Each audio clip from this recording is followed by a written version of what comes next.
all areas south of Damascus are areas of Israeli influence. The Middle East has also witnessed positive developments through the election of President Hamad Joseph Aoun in Lebanon and the appointment of Mr. Salam as a prime minister, which is a step towards stability in the country. Qatar will continue to support the Lebanon government and people and institutions, and will continue to support the Lebanese army. We emphasize the need to implement Security Council Resolution 1701 and the withdrawal of Israeli forces from the areas it occupied during the last war, and to end Israeli interference in internal Lebanese affairs. For Sudan, the people in Sudan continue to suffer an unprecedented humanitarian crisis because of the continued violence.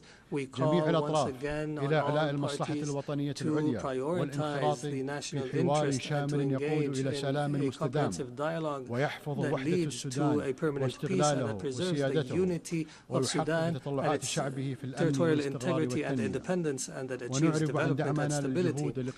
We declare our support for all international efforts that aim to achieve this goal. الحضور الكرام Distinguished لطالما كانت Excellencies, الدوحة عاصمة عالمية Doha has always been الفعاليات a global السياسية capital that hosts والرياضية major events in all القادة spheres, وصناع and an القرار area where من leaders مختلف أنحاء convene and العالم decision makers للتشاور from around وصياغة the حلول world to واقعية engage in للتحديات العالمية negotiations المشتركة. and the وسوف تستضيف formulation of مؤتمر solutions. القمة العالمي Doha الثاني will للتنمية host الاجتماعية the second World خلال Summit الفترة for من 4 إلى social 6 development from the نوفمبر 4th to 6th November 2025 this year, ونتطلع and we look بالترحيب forward بكم to خلال welcoming هذا you all المؤتمر. during this conference. ولا شك أن ثقة المجتمع الدولي بنا إنما تقوم على سجل من النجاحات التنظيمية التي حققتها دولة قطر على مر السنوات. وبناء على هذا الإرث الراسخ قدمت ملف ترشحها لاستضافة دورة الألعاب الأولمبية 2036 إيمانا منا بأن الرياضة ليست مجرد منافسة بل جسر يربط بين الشعوب ومنصة لترسيخ قيم السلام والتفاهم.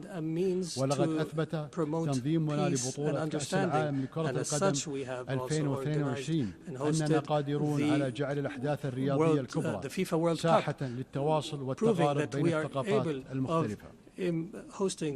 وختاما إن دولة قطر وهي تعي جسامة التحديات التي يواجهها المجتمع الدولي تؤكد أنها ستظل وفية لالتزاماتها في مناصرة الحق وبناء جسور السلام وتعزيز العدالة في العلاقات الدولية. أشكركم والسلام عليكم ورحمة الله وبركاته.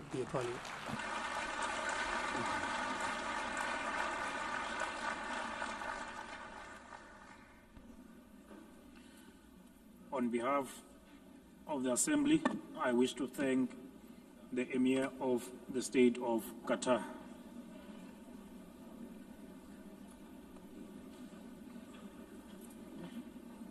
The Assembly will now hear an address by Her Excellency Jennifer Gillings-Simons, the President of the Republic of Suriname.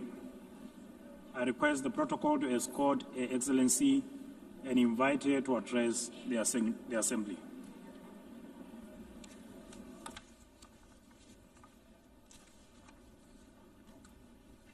Good morning. Madam President, we are here to commemorate in this special moment in history as we celebrate the United Nations 80th anniversary. And this 80th anniversary of the General Assembly coincides with the 50th anniversary of the independence of the Republic of Suriname and our membership of this organization. On behalf of the government and the people of the Republic of Suriname, I express sincere congratulations to the international community on this occasion.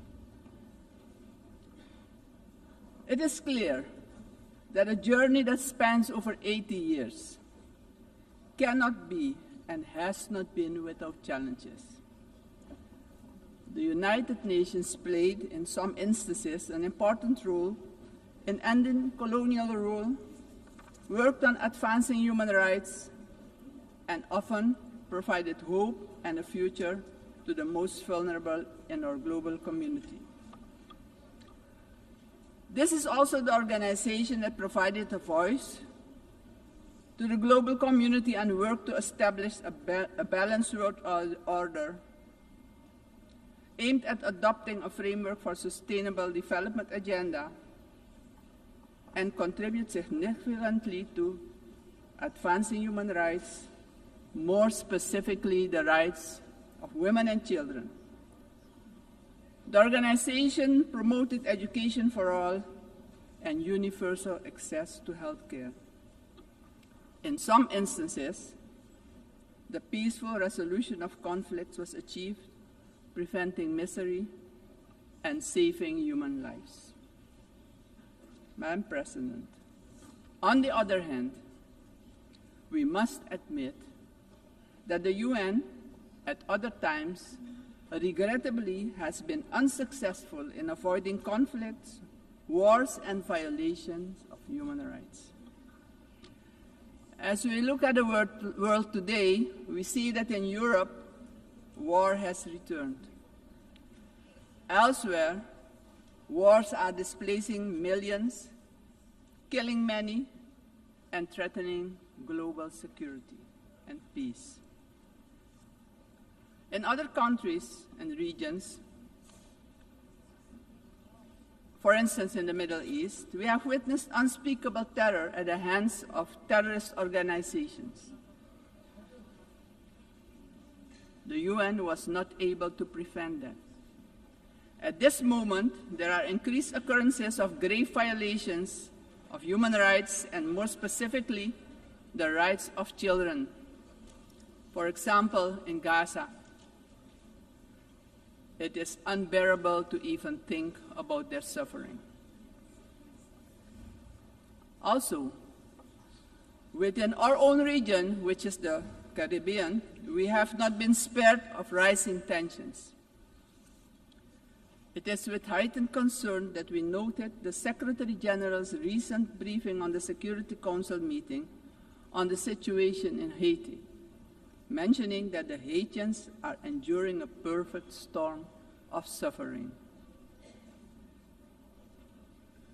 Haiti is still paying a hefty price for being the first to throw away the shackles of slavery in the region of the Caribbean. Our hearts go out to the people of Haiti. Suriname strongly reiterates its position that conflicts should primarily be resolved through dialogue. And we remind the international community that Latin America and the Caribbean are proclaimed a zone of peace. We do not want military aggression in our region.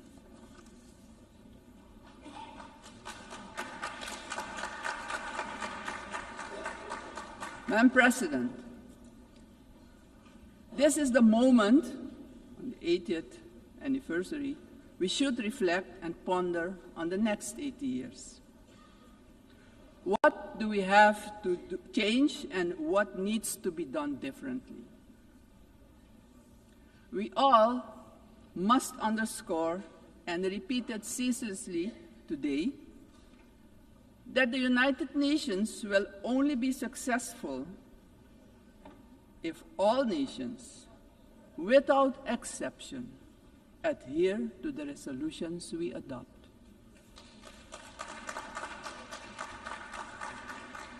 We can only keep the peace if we stop allowing that the votes of all the countries in the world can be nullified by one veto. Today, partially because of the work done by our organization, some poor countries have developed substantially, economically and otherwise.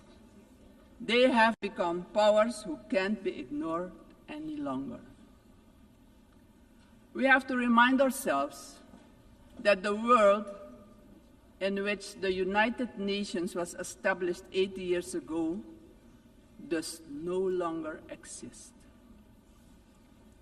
The task ahead, therefore, is that we, in the first place, renew our vows, recommit to the principles and objectives of the Charter of our organization, and recognize all the voices in the world, because people from all regions should have opportunities for a dignified life.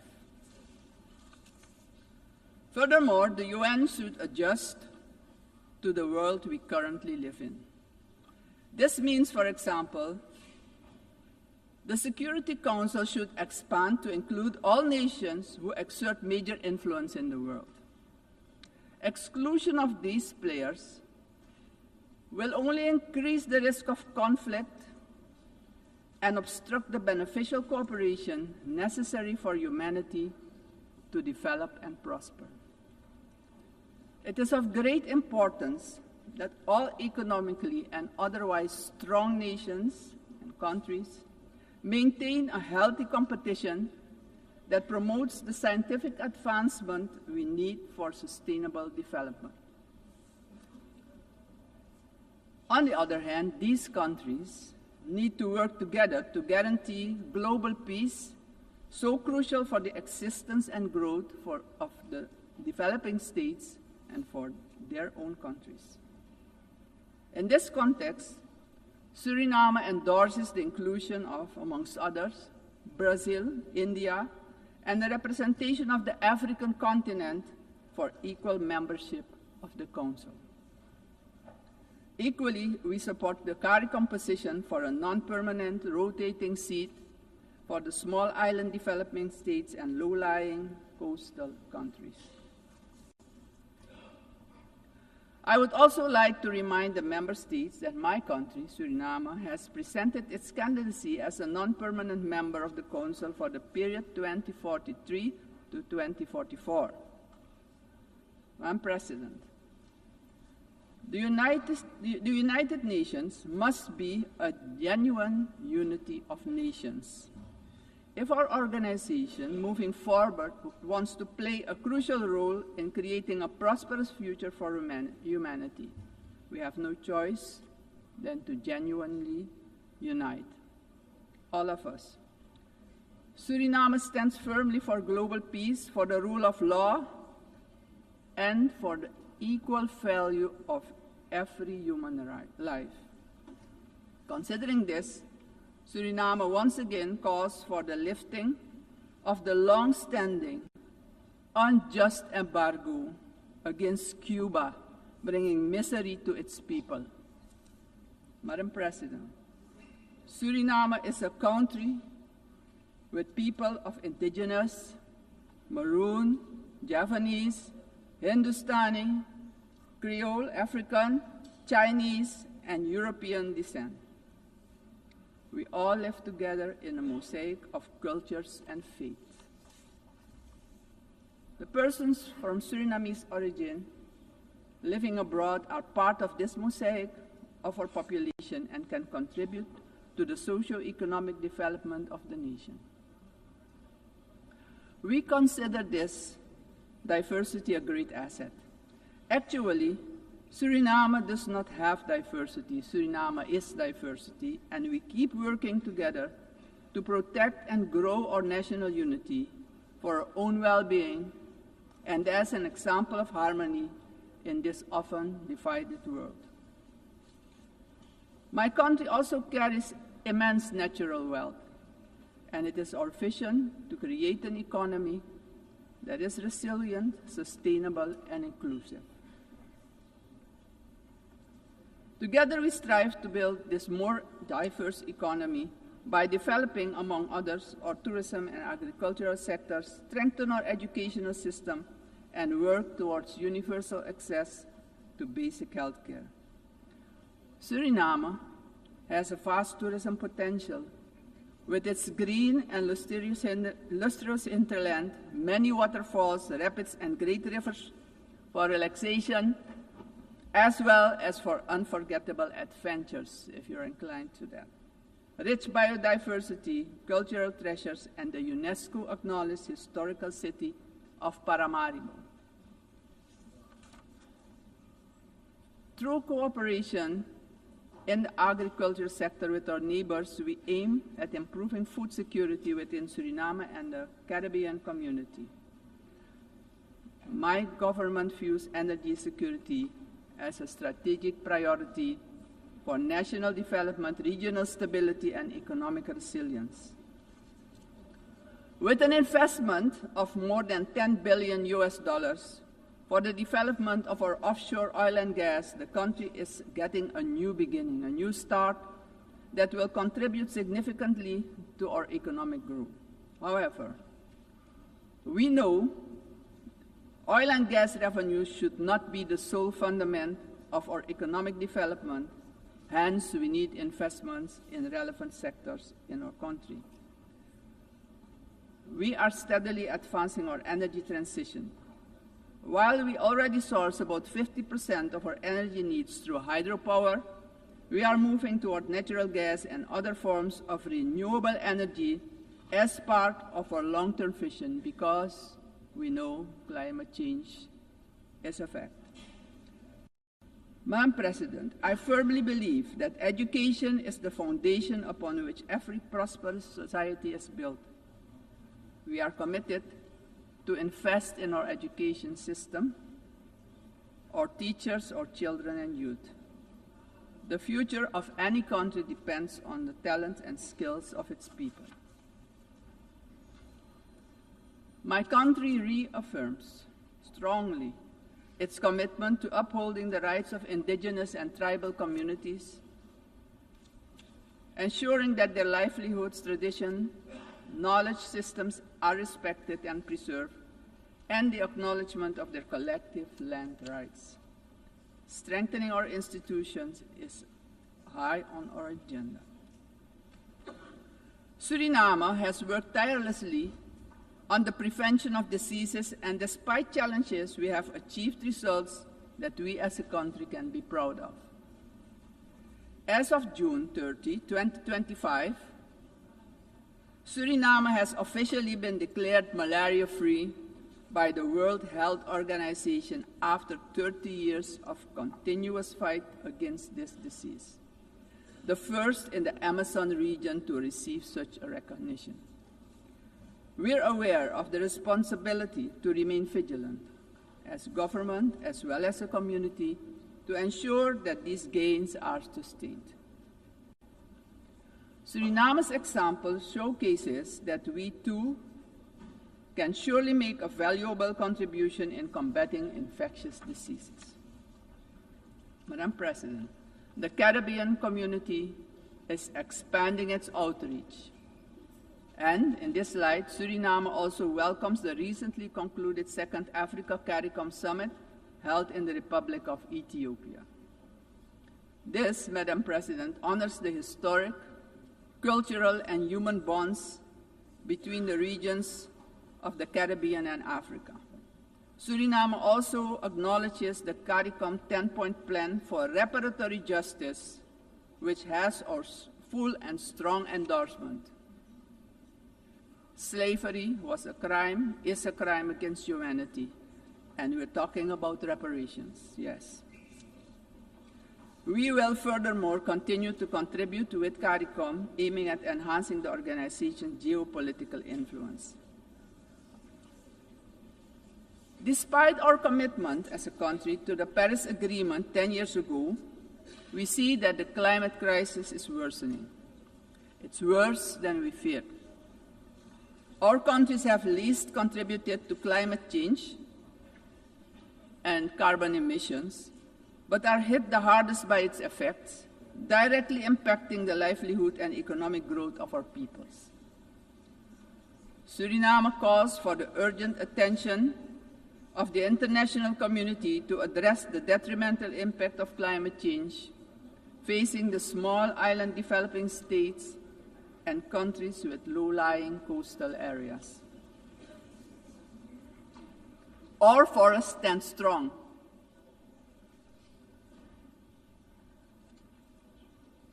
More than 90% of our land is covered by rainforest. And this makes us the most forested country in the world. Your eyes have never seen so much green. Suriname is one of the 3 carbon-negative countries on Earth.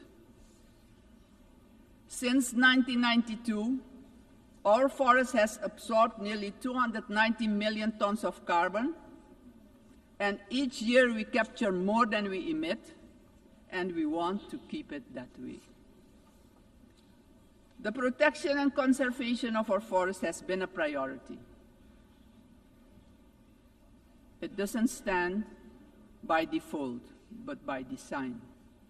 We have been logging sustainably for decades, and did so with a sustainable tropical rainforest management system developed in Suriname, an ecological approach to forestry. Also, the indigenous and tribal communities protect the forest by their continued stewardship. We are proud of the way we did it, but pride alone does not pay the bills and does not develop the indigenous and tribal communities. Madam President, we must not forget that these forests, our forests, are in competition with vast resources such as gold, diamond, bauxite, and more. We will need to make difficult choices. We want to keep our forest coverage at a minimum of 90%. But we cannot do it alone. The time has come for the world's largest emitters to share this responsibility, not only with words, but with action, justice, and finance. Suriname strongly calls for global action, predictable climate finance for high forested, low deforestation countries, fair recognition of real carbon removals, and direct support for the communities who live in and protect these forests. Suriname, Madam President, therefore endorses the initiative of the COP30 presidency to launch the Tropical Forest Forever facility and calls upon the international community to contribute to its success. Suriname, as mentioned previously, takes pride in being an example of peaceful coexistence, having different cultures, religions, and the traditions to live together in respect and solidarity. This is our gift to the world. The second gift, because we also have a forest that is delivering services to the whole world. This gift proves that harmony can prevail. As stated upon our admission to the United Nations in 1975, our republic indicated our willingness to engage with the international community. My country reiterates its strong commitment to multilateralism, one of humanity's most important achievements, which needs our protection in this time of change. In closing, aggression and military force should be replaced with peaceful resolution and dialogue, because it doesn't solve problems, it creates destruction and misery. As a matter of urgency, I call on every member state to keep the peace, protect the planet and all human rights. Suriname has shown the world that living sustainably together is possible. We are really better together. Thank you, Grand Thani, and may God be with you.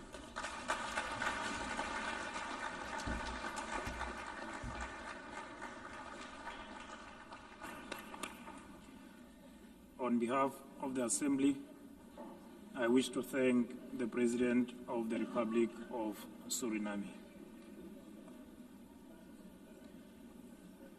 The Assembly will hear an address by His Excellency Katinas Nauseda, President of the Republic of Lithuania. I request protocol to escort His Excellency and invite him to address the Assembly.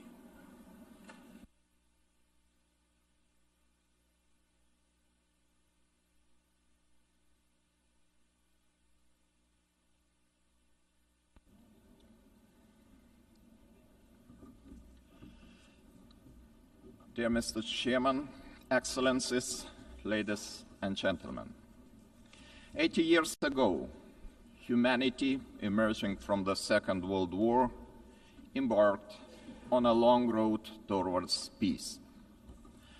Building on the solid foundation of the rules-based international order, our forefathers created the United Nations and its institutional system. This system was never perfect. Many nations, Lithuania included, had to struggle for decades, seeking freedom, independence, and sovereignty. Many people suffered war, famine, and premature death. And yet, it was the best international order that we have ever. The United Nations system embodied the great hope that nourishes the human soul and guides our actions for the universal good. Together we succeeded in condemning war and conquest, at least in theory, if not always in practice. To this day, even the worst aggressors feel ashamed to openly conquer, destroy, and enslave. Instead, they talk about special military operations and the need to protect those who frankly do not want to be protected. This shame is a significant achievement of our time. To the extent that current international norms limit the behavior of offenders, they help countless people to survive, escape torture, or even prosper. Thus, it is an ever-growing concern to witness these same norms being subjected to increasingly open and brutal attacks. Our international order is being slowly eroded by the irresponsible actions of those who should know better. The world is turning into a much more dangerous place. We have seen this before. We cannot ignore the striking parallels between the present day and the events of 1938, a time when the world chose appeasement over international law and diplomacy over deterrence, culminating in the infamous Munich Pact. That was a short-sighted attempt to satisfy a dangerous revisionist aggressor by giving away the territory of a sovereign nation. It proved to be a complete failure. The Munich Pact not only emboldened the Nazi regime, but also opened the door for Soviet expansion. Soon after, the secret protocols of the Molotov-Ribbentrop Pact carved Europe into spheres of influence and sealed the fate of many independent states. As Europe descended into another great war, Lithuania and the other Baltic states were illegally occupied, annexed, and brutalized. After regaining the independence 35 years ago, Lithuania feels a duty to guard the bitter memory of past mistakes. Never again will we place our hopes in appeasement.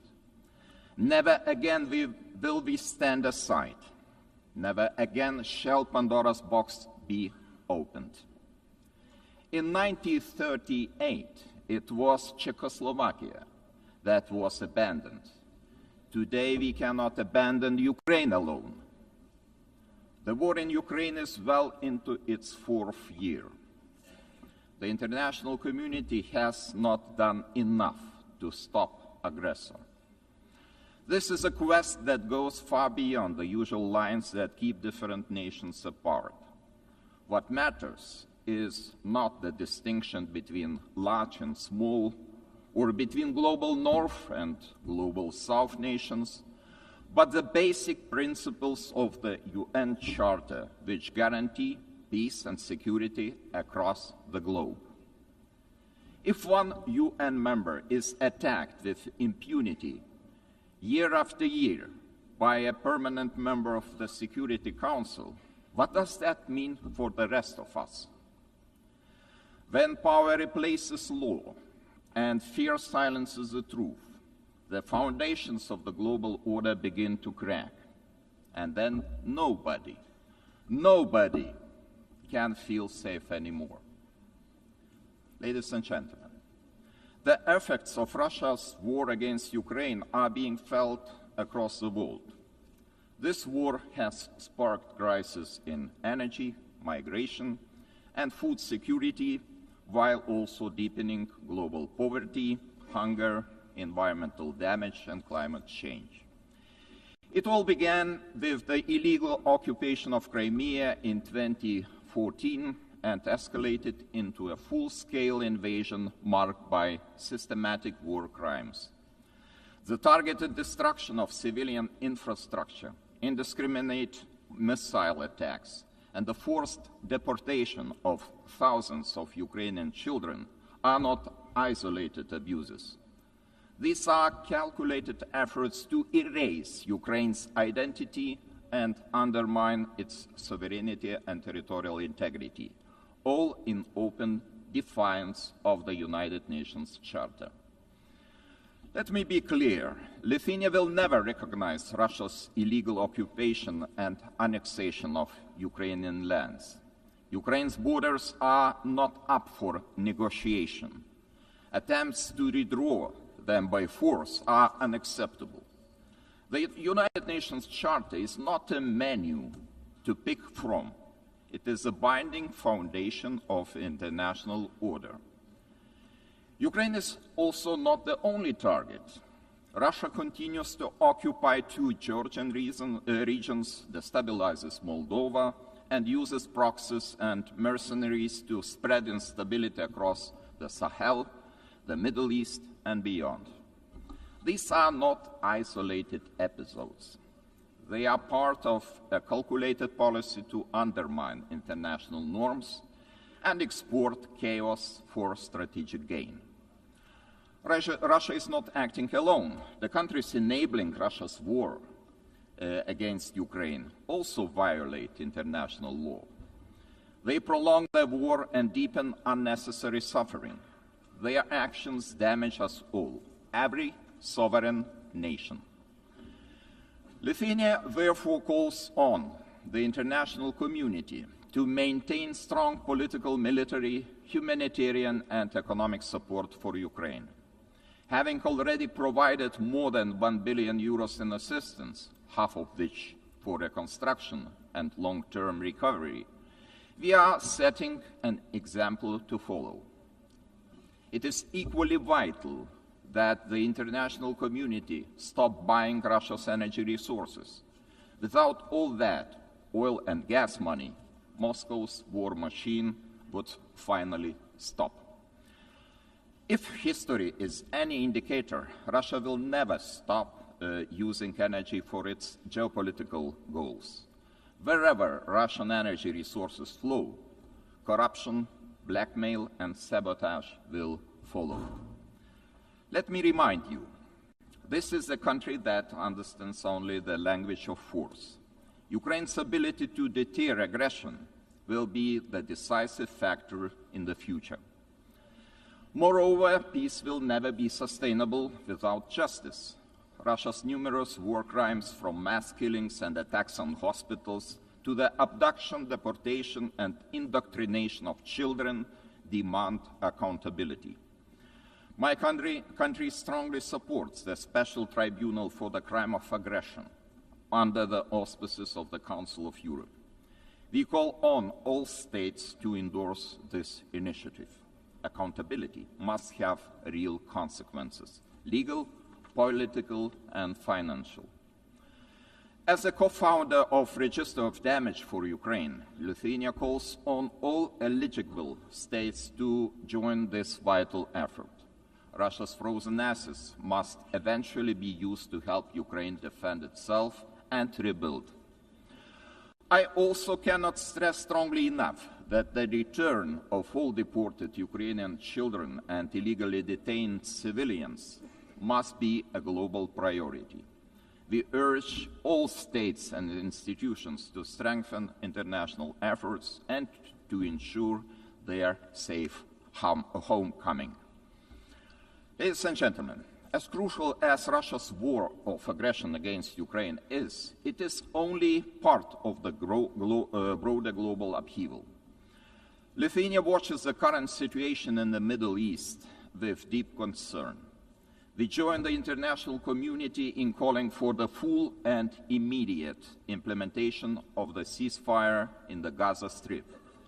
To prevent starvation, humanitarian aid must be allowed to reach those in need without obstruction. At the same time, the unconditional release of all remaining Israeli hostages remains a crucial step towards ending hostilities. Lithuania is firmly committed to a just and lasting peace in the Middle East. We condemn all the actions that undermine this goal. The ongoing mediation efforts led by the United States, Qatar, and Egypt deserve our full support. There is no alternative but to revitalize a credible political process towards a two-state solution, ensuring that the state of Israel and an independent, democratic, contiguous, sovereign and viable state of Palestine can live side by side in peace, security and mutual recognition, with Jerusalem as the future capital of both states. Sadly, many states remain trapped in cycles of conflict, crisis and long-term fragility. It is our shared responsibility to support those in need as destabilization spreads far and wide across international borders, regions, and continents. Our attention must also focus on the growing challenge of disinformation, which is increasingly being used to undermine democratic institutions and destabilize entire nations and societies. Lithuania calls on all members of the international community to defend truth as the supreme value and to fight attempts to rewrite history. Historical memory must be preserved. Ladies and gentlemen, as we face high global uncertainty, one choice remains entirely clear. Either we will repeat the mistakes of history, or we will find the resolve to defend the core principles of the United Nations. Today, Lithuania chooses to act. We call on the international community to respond to today's challenges with unity and determination. We call on the United Nations to return to its founding purpose, to prevent the scourge of war, to protect human dignity, and to uphold the rights of nations large and small. Together, we must ensure that no permanent seat on the Security Council grants any state permanent impunity. We must support those who defend the very principles of the UN Charter. In this spirit, I welcome the Secretary General's UNAT reform agenda, a timely blueprint for adapting this institution to the realities of today's world. His call for a more inclusive, effective, and accountable United Nations deserves our broad support.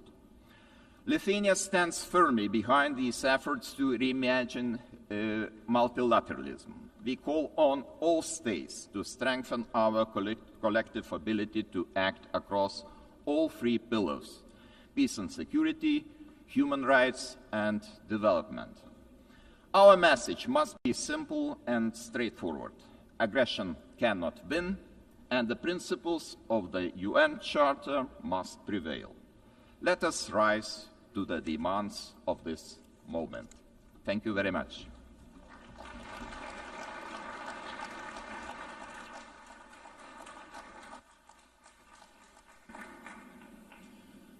On behalf of the Assembly, I wish to thank His Excellency, the President of the Republic of Lithuania.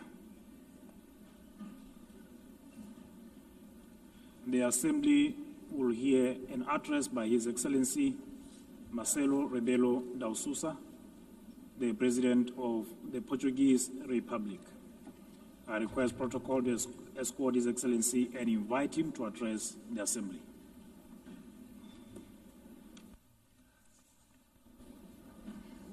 Mr. Chairman, Excellencies, symbolic moment this one for United Nations, the celebration of 80 years, and for us, Portuguese, 70 years of membership. It's a time of judgment, of compromise, of renewal, multilateral ambition. Portugal is today what always aspired to be, a noble country to the world, listening, dialoguing, building bridges, deeply multilateralist and guided by the Charter of United Nations. A world with more cooperation and respect for international law is safer, more predictable, stable, peaceful, prosperous, plural, representative, and able to respond collectively to global challenges. 70 years ago, we were living still in dictatorship. And we found in this community the space to rediscover the real values and contributing to global solutions.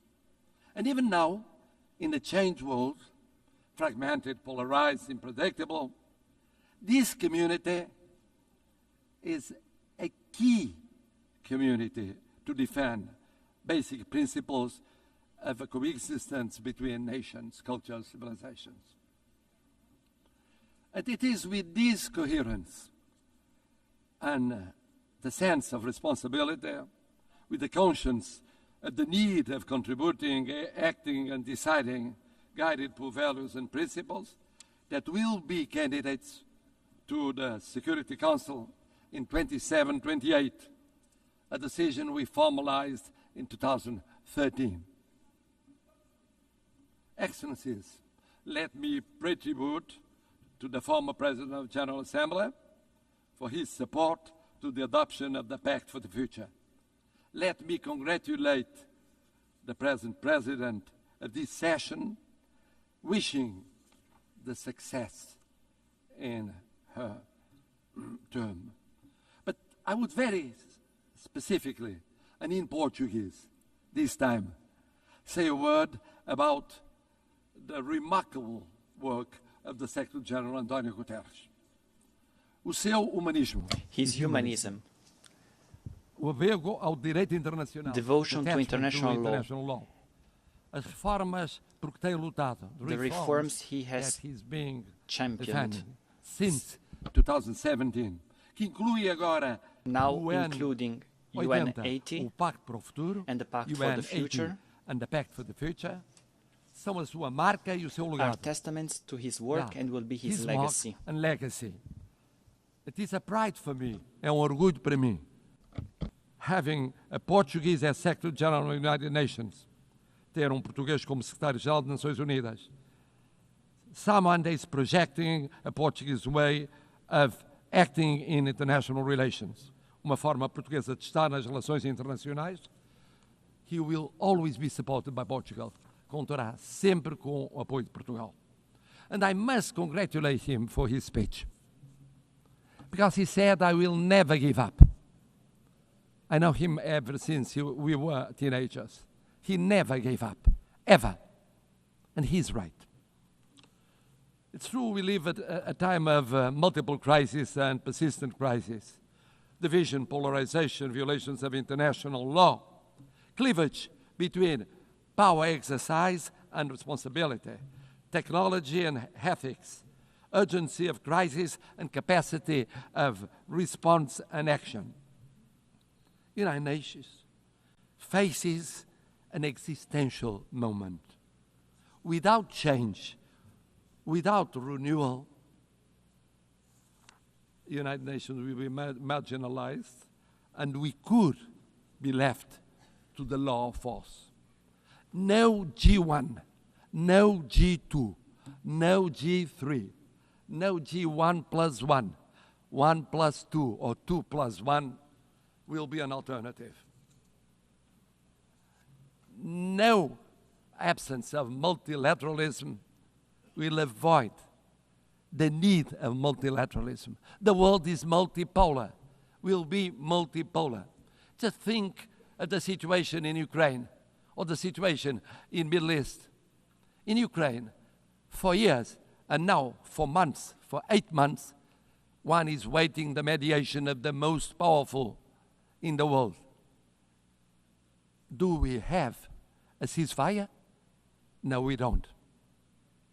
In the case of Middle East, we waited and waited for the intervention of the most powerful in the world. Did we have a ceasefire? Without the multipolar, multilateral intervention of so many countries, here in New York, with the recognition of the existence of the state of Palestine, some Europeans, others non-Europeans, we won't change soon. This means we need United Nations, we need multilateralism, we need dialogue between countries from every continent. And the same for international law. We need international law. We need international law for the reform of United Nations. We need international law as a foundation of peace and justice. A world governed by rules is a safer and more predictable and equitable world. We need a Charter of United Nations as a common compass. Of course, we must adjust United Nations, but we must never forget the lesson of the League of Nations. When one forgets the principles, when one abandons the principles on account of pure realpolitik, I mean the power or the powers of the moment, one forgets that no power is eternal. No personality is eternal. Empires went up and went down. We know by experience it. Colonial empires, European empires inside Europe, all kinds of empires went up and went down. We believe that in the reform of United Nations, we have 3 pillars: prevention, partnership, and protection. Preemptive action before the conflict, not just afterwards. Mediation, preventive diplomacy, intervention of the Secretary General and of the PBC. Avoiding destruction and institution collapse. Building peace, fighting against the deep causes of violence, promoting resilient and peaceful societies. But development, peace building without development, preventive action without development doesn't work. We co-presided, together with an African partner, Burundi, the preparation of the 4th conference on financing of development. Ideas, dialogue, determination, results. Without sustainable development, no lasting peace is possible. Never forget to implement the 2030 agenda and the reform of the international financial architecture. It's a priority involving the digital, the space, the artificial intelligence technologies as force for peace, not tools for domination. Bridging the digital and technological divides as central to build resilient societies. C'est aussi très fier que nous partageons la priorité des océans, la priorité du changement du climat. On peut parler contre le changement du climat, mais on admet tout de suite qu'il y a ce changement. Et c'est pourquoi on a préparé l'UNOC 2 à Lisbonne. On a été à l'UNOC 3 à Nice. On a renouvelé notre compromis avec la protection des océans. Des premiers États européens à ratifier le traité BBNJ, protégeant 27% de notre surface maritime, juste à une distance de 3% de l'objectif en 2030. 3% of the objective for 2030. Excellencies, speaking of the appeal of partnership, the United Nations must deepen partnerships, strategic partnerships with regional organizations. Portugal has the experience that is very specific. Nós temos a experiência we have the experience da comunidade de países of the community of Portuguese-speaking countries. The experience of the Portuguese-speaking community. Present in 9 countries, 4 continents, 1 language. Presentes em 9 países, 4 continentes, uma língua, uma plataforma com voz própria na ONU. With its own voice at the UN. Nós acolhemos o Fórum Global da Aliança das Civilizações. Global Forum of the Alliance of Civilizations. For the Alliance of Civilizations. Also, the conference, UN Conference on Racism. Portugal organizou a primeira conferência Portugal hosted the first UN conference on racism. E promovemos a aplicação and we da promoted de Durban em todo o the mundo. implementation of the Durban Declaration. Nosotros formamos parte da comunidade ibero-americana. Ibero-American community. Portugal se siente hermano de América Latina, compartiendo prioridades comunes como el multilateralismo inclusivo, el desarrollo sostenible y la cohesión social. A nossa parceria, our partnership with the Global South, is made of respect and solidarity. Lançamos as primeiras cimeiras União Europeia e União Africana. First EU-African Union summits. We have had the initiative of the first and second summits between European Union and the African Union. We cooperate actively with the PMA, CITES, and LLDC. At the same time, we think that protecting means also protecting the role of women, youth as agents of change, the access to education, leadership, political participation. The world needs more women and more youngest as leaders in the procedures of decision. Third pillar, protection. We participate for 65 years in peacekeeping. Thousands of armed forces and security forces participated in 25 missions in 4 continents, mostly in Africa. Peacekeeping now with 4 peace operations, a quick reaction force, punctual payment, example of intervention in every continent, defense of a predictable and stable financing, including for the missions that are promoted by Security Council or accepted by Security Council, but initiative of African Union. This year, we celebrate the 25th anniversary of the additional protocol to the Convention of Rights of Children involved in armed conflicts. It's a drama. It's a drama. Children going on being victims in every war scenario.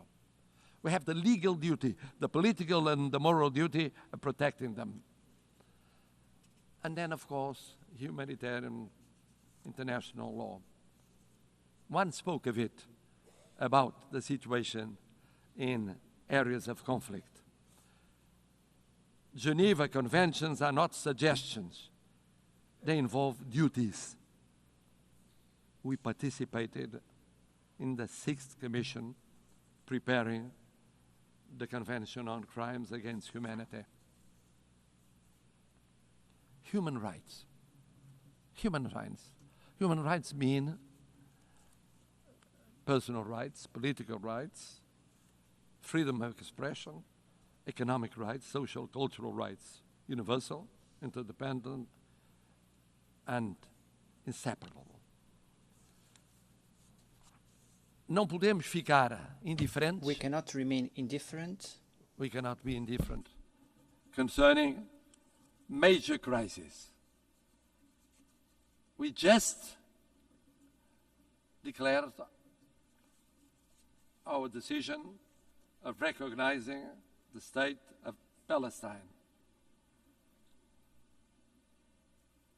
In the Middle East, now we think that the following step is creating conditions for a ceasefire, immediately releasing the hostages, humanitarian assistance, but also creating political, economic, and social conditions to strengthen the solution of 2 sovereign states, rebuilding economies and societies, giving an opportunity to peace, to the daily life of Israelis and Palestinians, so that they can live, not die. Live, not die. In Ukraine, sovereignty, independence, and integrity with global total ceasefire, immediate and unconditional, first step for a fair peace, respecting international law and respecting the Charter of the United Nations. In Sudan, intervening to react much more quickly to perhaps the greatest humanitarian catastrophe in Africa. On Haiti, où les souffrances de la population in Haiti, where the suffering of the population is no longer tenable. This in light of the barbaric atrocities committed by criminal gangs and the recruitment of child soldiers. Decisive UN assistance to the multinational security support mission is required before it is too late. Excellencies, at a time when we are witnessing the largest number of armed conflicts since the creation of the United Nations, Portugal is ready to take on greater responsibilities and represent a global voice in the Security Council, bringing the experience of almost lessons learned in recent decades and proximity to all the states here represented, without discrimination. And for that, our vision for the Security Council will act to prevent and creating partnership and protection, and with the reform of the Security Council to make it more representative and effective, to reflect the geopolitics of the 21st century and doesn't remain stuck in 1945, with representation of the African continent, with seats represented, and recognition of major emerging powers such as Brazil and India, with more transparent, a council that is more plural and consistent with the content and the spirit of the Charter.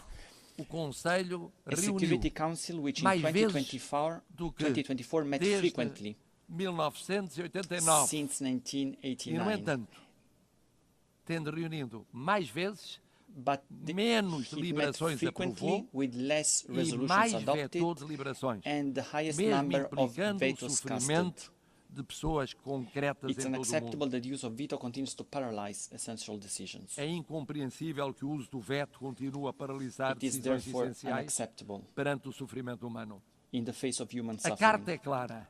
The Charter is clear. A party to a conflict shall not be the judge of its own case. Portugal supports the ACT Group's conduct, measures to restrict the use of veto, and all initiatives that strengthen transparency and accountability within the Council. A last word. Portugal is presenting itself to the Security Council without hidden agendas. but rather with an agenda aligned with the values and objectives of the UN, with humility, but with confidence, contributing to a council that is more effective, representative, and close to those who expect protection from it. We are a predictable country, a bridge builder, a reliable partner, an uncompromising defender of the UN Charter. It is in this spirit that we want to serve, that we reaffirm our commitment to the United Nations today, and that we hope will earn your trust for the future of the United Nations, but mostly for the future of the world, more peaceful, more just, more respectful of dignity, human dignity, in so many conflicts that represent a shame for all of us. Thank you.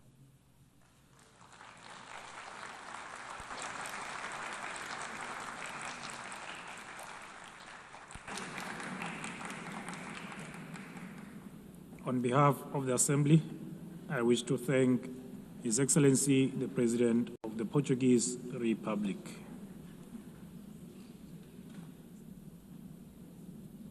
The Assembly will hear an address by His Excellency Yomandu Usi, President of the Eastern Republic of Uruguay. I request protocol to escort His Excellency and invite him to address the Assembly.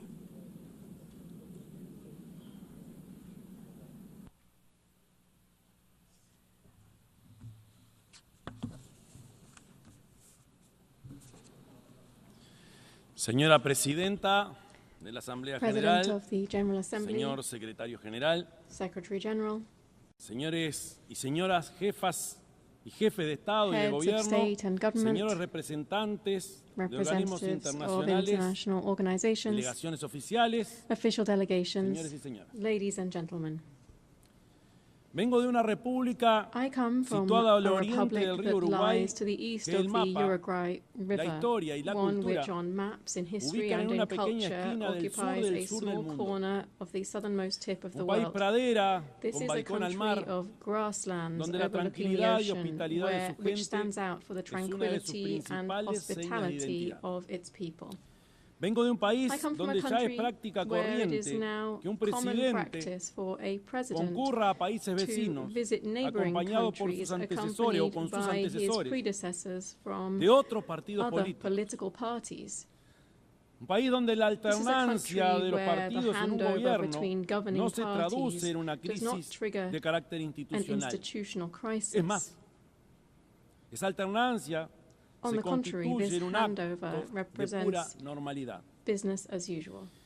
Vengo de un país I come from a cuyo country presidente puede caminar whose sin president custodia entre can la walk among gente, the people puede without disfrutar de un security, partido de fútbol en una can tribuna enjoy a football como un match hincha más. standing in the stands like any other supporter. Vengo de un país I come from a country cuyos partidos whose political políticos, parties, casi todos ellos, almost all con of más de them, medio siglo de historia, more than half a century siempre están old, dispuestos a acordar are always soluciones willing nacionales to a agree urgencias on también national nacionales. solutions to national emergencies. Soluciones, como decimos nosotros, a la uruguaya. Uruguayan solutions, as we call Con them. estos gestos, quiero expresar que In Uruguay saying lleva en this, su I'm vida trying to cotidiana express how una Uruguay vocación lives profunda de its paz profound y de respeto. vocation for peace and respect every day. Vivo en un país, por I supuesto, que live no in está a a las country, puertas of del course, paraíso, that does not stand on the porque threshold enfrenta of nuevos paradise, desafíos since en we términos are de pobreza also infantil, facing fresh challenges seguridad in child pública poverty, o public desigualdad security, social.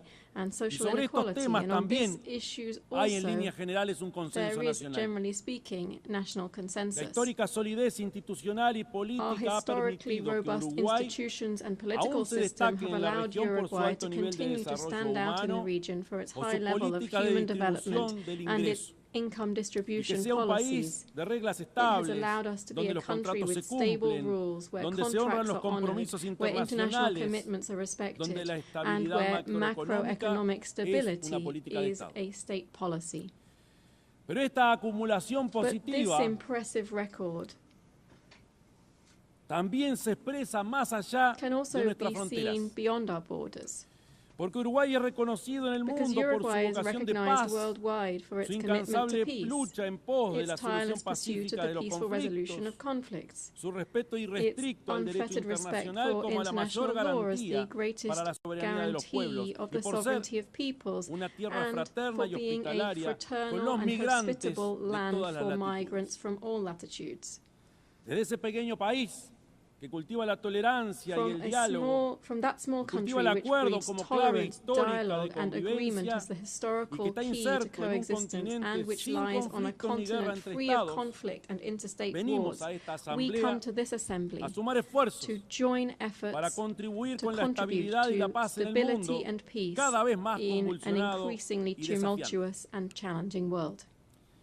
La creciente tensión geopolítica y el aumento de conflictos, sumados al desfinanciamiento de los esfuerzos por un orden global pacífico y basado en reglas, plantea enormes retos a escala planetaria. Para ejemplificarlo, basta mencionar algunos datos.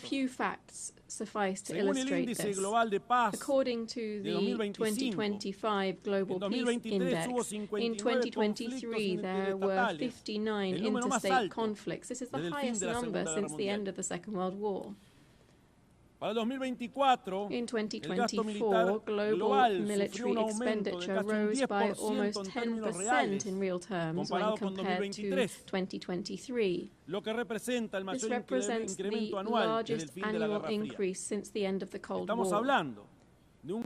We're talking about military expenditure of $2.7 trillion. No solo se trata de un mayor aumento de We're not only talking about increased conflict between nations, nor of rapidly growing military expenditures to sustain this, but we're also talking about new forms of cruelty and death that wars now bear.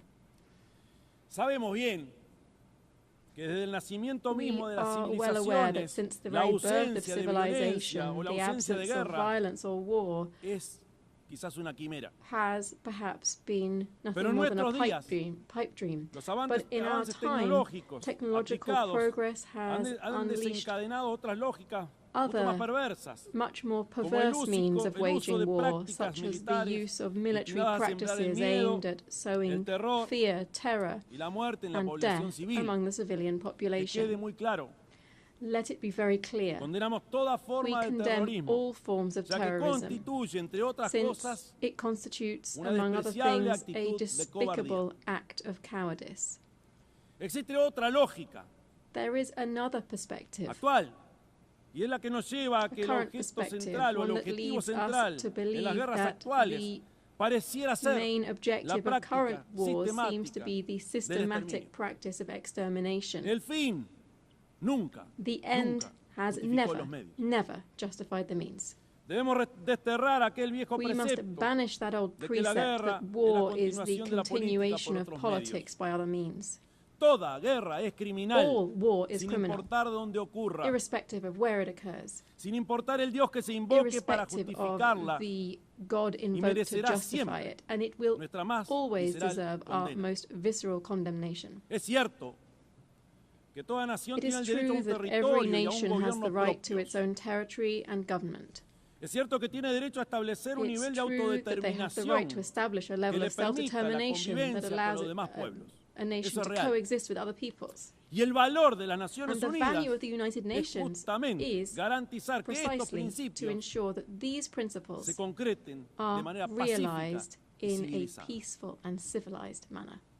Ningún Estado que se precie de No democrático state that claims to be y de democratic vivir bajo el and mandato to del live derecho under the rule internacional of puede, international law aún can, bajo el legítimo derecho even de under the defenderse legitimate contra el right to defend terrorismo, itself against ejercer terrorism, la barbarie sobre exercise ninguna población barbarity civil, against any civilian menos population, aún least of all contra personas against especialmente especially vulnerables e vulnerable indefensas. and defenseless persons. Desde Since 1948, 1948, Uruguay ha mantenido Uruguay una has posición maintained coherente a y firme consistent que va en and línea con los steadfast principios de position in line with the autodeterminación principles of y coexistencia self-determination pacífica. and peaceful coexistence. Y bien conocidas son nuestras posturas históricas Our historic con respecto a los stances principales on the conflictos a main escala mundial, global en conflicts, especial especially that el que se desarrolla en Oriente Medio.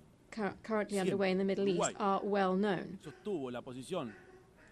In this regard, Uruguay has always maintained the position of two states, two peoples. The Uruguayan government hence takes very seriously the reports produced by the international community concerning the Palestinian territories and urges the implementation of the recommendations made by the United Nations. At the same time, we urge the immediate suspension of military operations of death. We urge the suspension of death of innocent civilians. And we request the release of the hostages. In our world, at the same time, there are other persistent and worsening, more widespread and permanent tragedies. To such an extent that the Universal Declaration of Human Rights, adopted in this very assembly 77 years ago, stands as a revolutionary manifesto in the times that we are living through. Beginning with its first article, which proclaims all human beings are born free and equal in dignity and rights, and, endowed as they are with reason and conscience, should act towards one another in a spirit of brotherhood. How far we are from our own principles and commitments when we see that the gap between those who have the most and those who suffer the most is ever greater. ¿Cuán lejos estamos cuando observamos que los principios de libertad e igualdad están cada vez más divorciados? Freedom and equality are increasingly estranged, and we hear much more talk of a supposedly free individual than of egalitarian societies in terms of income or the enjoyment of rights. How far we are from human sensibility when we forget that our main calling must be to stand with the majority, listening to every problem or anguish of our people, and understanding, even and fundamentally, those who think differently. Señora Presidenta, vengo de un país I come from a country with a long, faithfully documented tradition in international politics. This tradition includes staunch support for multilateralism in all of its facets, political, economic, cultural, as the best and only way to face the challenges to which I have referred. También incluye, por supuesto, it also, of course, el compromiso permanente con el derecho internacional, la apuesta al diálogo a commitment y la to dialogue and to the building of peace as one of our greatest contributions in the context of a fragmented and polarized world. Todo el sistema político de mi país, my country's entire political system is proud to contribute decisively to global tasks such as the maintenance of international peace and security, the consolidation and development of international law through participation in normative bodies and in international courts, through our support for disarmament, food security, global health, and commitment to addressing climate change. En este contexto, in this quiero destacar context, especialmente un I compromiso wish histórico to de mi highlight país my country's con el historic sistema commitment to multilateral de the mantenimiento de multilateral la paz. peacekeeping system. En los últimos 35 años, In the last y de manera 35 years, and ininterrumpida, without Uruguay ha interruption, desplegado Uruguay batallones en has diversas deployed operaciones battalions to de various paz de United las Naciones Nations Unidas. peace operations. A tal punto, hemos asumido esta tarea We've taken on this role que to nos hemos such an convertido en el extent that principal we've país de become the América leading Latina country in y el Latin segundo America per and the cápita a second nivel per capita mundial worldwide en contribuir in a este tipo contributing de to misiones. this type of missions. Pero además, lo hemos hecho con una Moreover, we have done particularidad, this with porque particular nuestros distinction contingentes because our se han troops especializado en la have been función más specialized in the emblemática que most llevan adelante emblematic estas role of operaciones de these paz, peace operations. la protección That is de the protection of civiles en civilians conflictos in armados. armed conflicts. Bien saben las naciones que integran The esta nations asamblea represented que in mi this pequeño assembly país are está well muy lejos de aware that my small caracterizarse por su country is poderío very militar far from o standing su out for its predominio military económico. might or its economic dominance. Y es allí, paradojalmente, And it is there, paradoxically, that nuestra our fortaleza. strength lies. porque somos incapaces Because we are de incapable estorbar a nadie. of standing in anyone's way. Por el contrario, On the contrary, nuestra fortaleza radica en our capacidades strength lies intangibles, in pero que este intangible mundo mucho capacities necesita. that this world Porque somos greatly un país muy needs. confiable Because we en la are a promoción del country diálogo that can be y de la relied paz. upon to promote dialogue En and primer peace. lugar, Firstly, because those principles define us as a republic and are evident in our respect for the separation of powers and the rule of law, the strength of our democratic system, and our respect and promotion of human rights and social equity, among other things. Secondly, because this is how we have historically conducted ourselves on the international stage. As early as in 1907, for instance, my country took a firm stance at the Hague Conference on Arbitration, seeing it as an essential and obligatory mechanism for resolving conflicts between states. Just a few years later, in 1921, Uruguay was the first state in the world to accept the jurisdiction of the Permanent Court of International Justice, the predecessor of the International Court of Justice. On the basis of these and other historical precedents, I hereby reaffirm that Uruguay is in an excellent position to be able to offer itself to the world as a host for negotiations, as a promoter of networks of dialogue and mediation, leading to the construction of peace and the prevention of conflicts.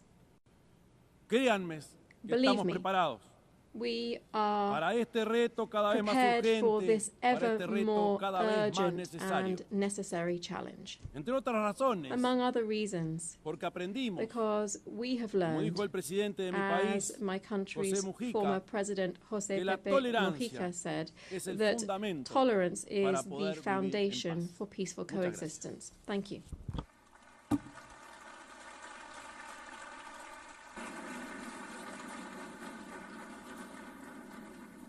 On behalf of the Assembly, I wish to thank the President of the Eastern Republic of Uruguay. The Assembly will hear an address by Her Excellency Natasha Pirc-Musar, the President of the Republic of Slovenia. I request protocol to escort Her Excellency and invite her to address the Assembly.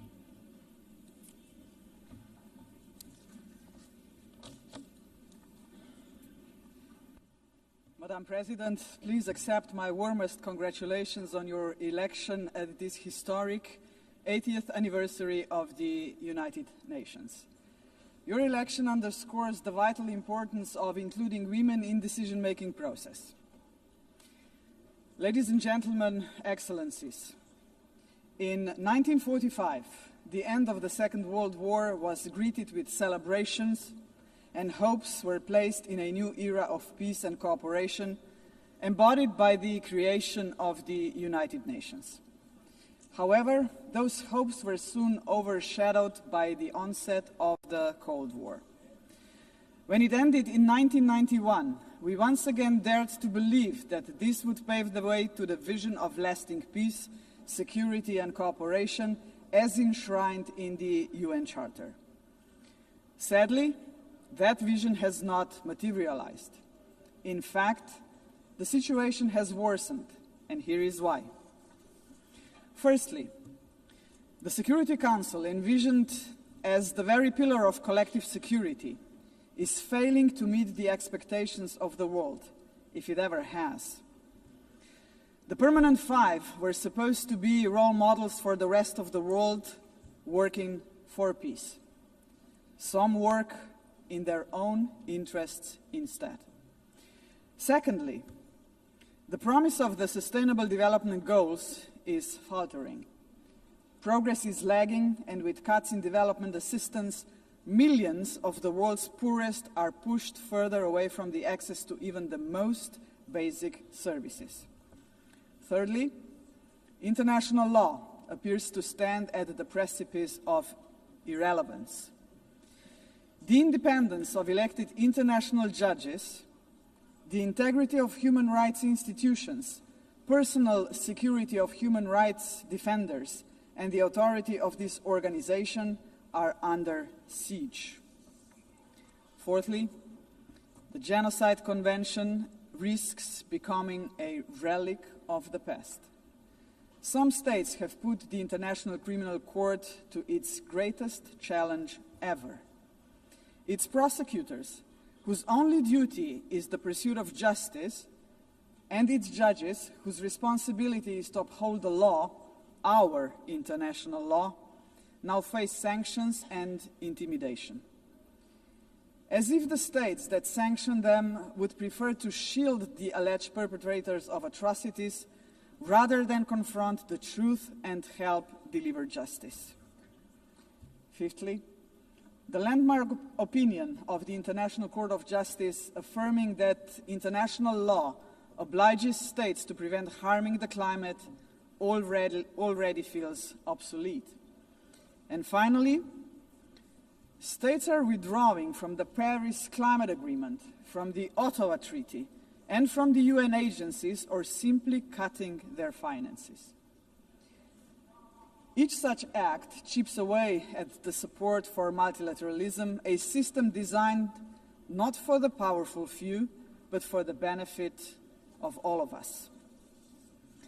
Madam President, how are we to explain these trends to our electorates, to our people, and above all, to our children? Shall we tell them that this is the new normal, that might makes right, that the strong may seize what they want, because they can, that they can kill with impunity, because they can, that they may pollute, wage wars, and trample on international law, just because they can? Are we prepared to look our children in the eyes and say, this is the world you will inherit and there is nothing we can do about it? With the adoption of the Pact for the Future last year, we have charted a path toward a stronger, more forward-looking United Nations. But we must now create the conditions to fulfill our commitments. One way forward is to establish a permanent advocacy network to give the Pact unconditional, sustained political support. To this end, I propose the creation of a global forum for the future, an inclusive movement of states committed to multilateralism, mutual respect, and the defense of our shared vision. A movement determined to stand up for the Pact and drive its implementation at every level. As states consider how to implement the Pact for the Future, some solutions may be seen as inconvenient today, but in the long run, ladies and gentlemen, they are not optional. They are systemically necessary. The first example is the reform of the Security Council.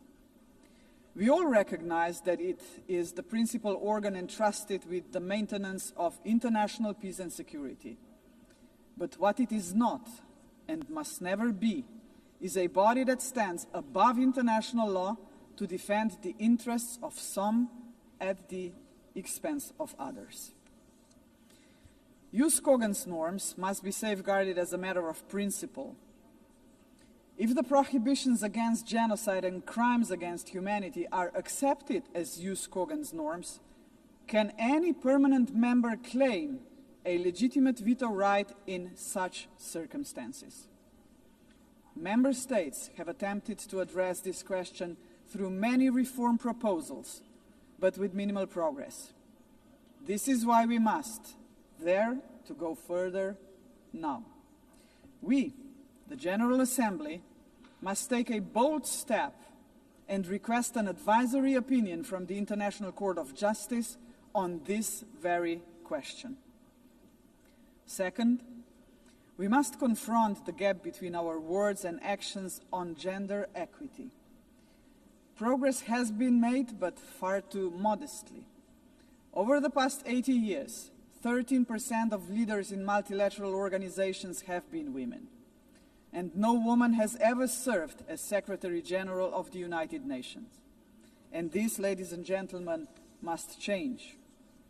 So, Excellencies, ladies and gentlemen, let us make history. Today, the 80th session of the General Assembly is led by only the 5th woman to hold the presidency. By the end of this session, she would be joined by a Madam Secretary General-elect, a living proof to 4 billion women that even the most impossible job is not beyond their reach. But gender representation is not enough. What we must achieve is actual gender equity because it benefits not only women and girls, but entire societies. True equity requires systemic change, and so women's empowerment must remain at the heart of our global agenda. International organizations must wave a gender perspective into every strand of policy making. And that should be a result of effective participation of women and girls themselves. Electing a Madam Secretary General would be historic, but it must only be the beginning of a much deeper transformation. Madam President, the Pact for the Future sets out clearly what must be done to change our world for the better. I have mentioned only two of the many challenges we must confront decisively. But we can only succeed as a community if we accept that there is no future for humanity without a fundamental change. The mandate of the Global Forum for the Future would be to push towards such a change. This is why it must be inclusive. It must not be merely a coalition of countries. It must inspire hundreds of millions of people. For when it comes to human dignity, the constituency of like-minded individuals is vast, diverse, and knows no borders. Human dignity is indivisible. We must fight for it no matter how great the obstacles are. And there are many, we know that. Think of hunger. Time and again, humanity rose across continents to confront the scourge of hunger, to no avail. Worse still, hunger is now being weaponized, turned into a tool of war. We receive reports on a daily basis of how women and children are starved because they are marked as legitimate targets, as enemies. How cruel, how inhumane is that, ladies and gentlemen? We cannot allow this to happen any longer. 40 years ago, musicians stood against hunger. Instead of guns, they, the Band 8, used music. The world heard them, but they were not loud enough, as hunger has not been eradicated.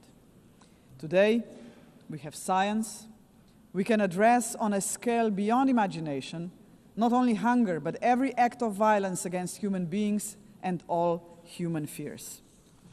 Granted, science, technology, and global connectivity are too often twisted by cynical leaders and warmongering regimes. But they can also be harnessed for the common good.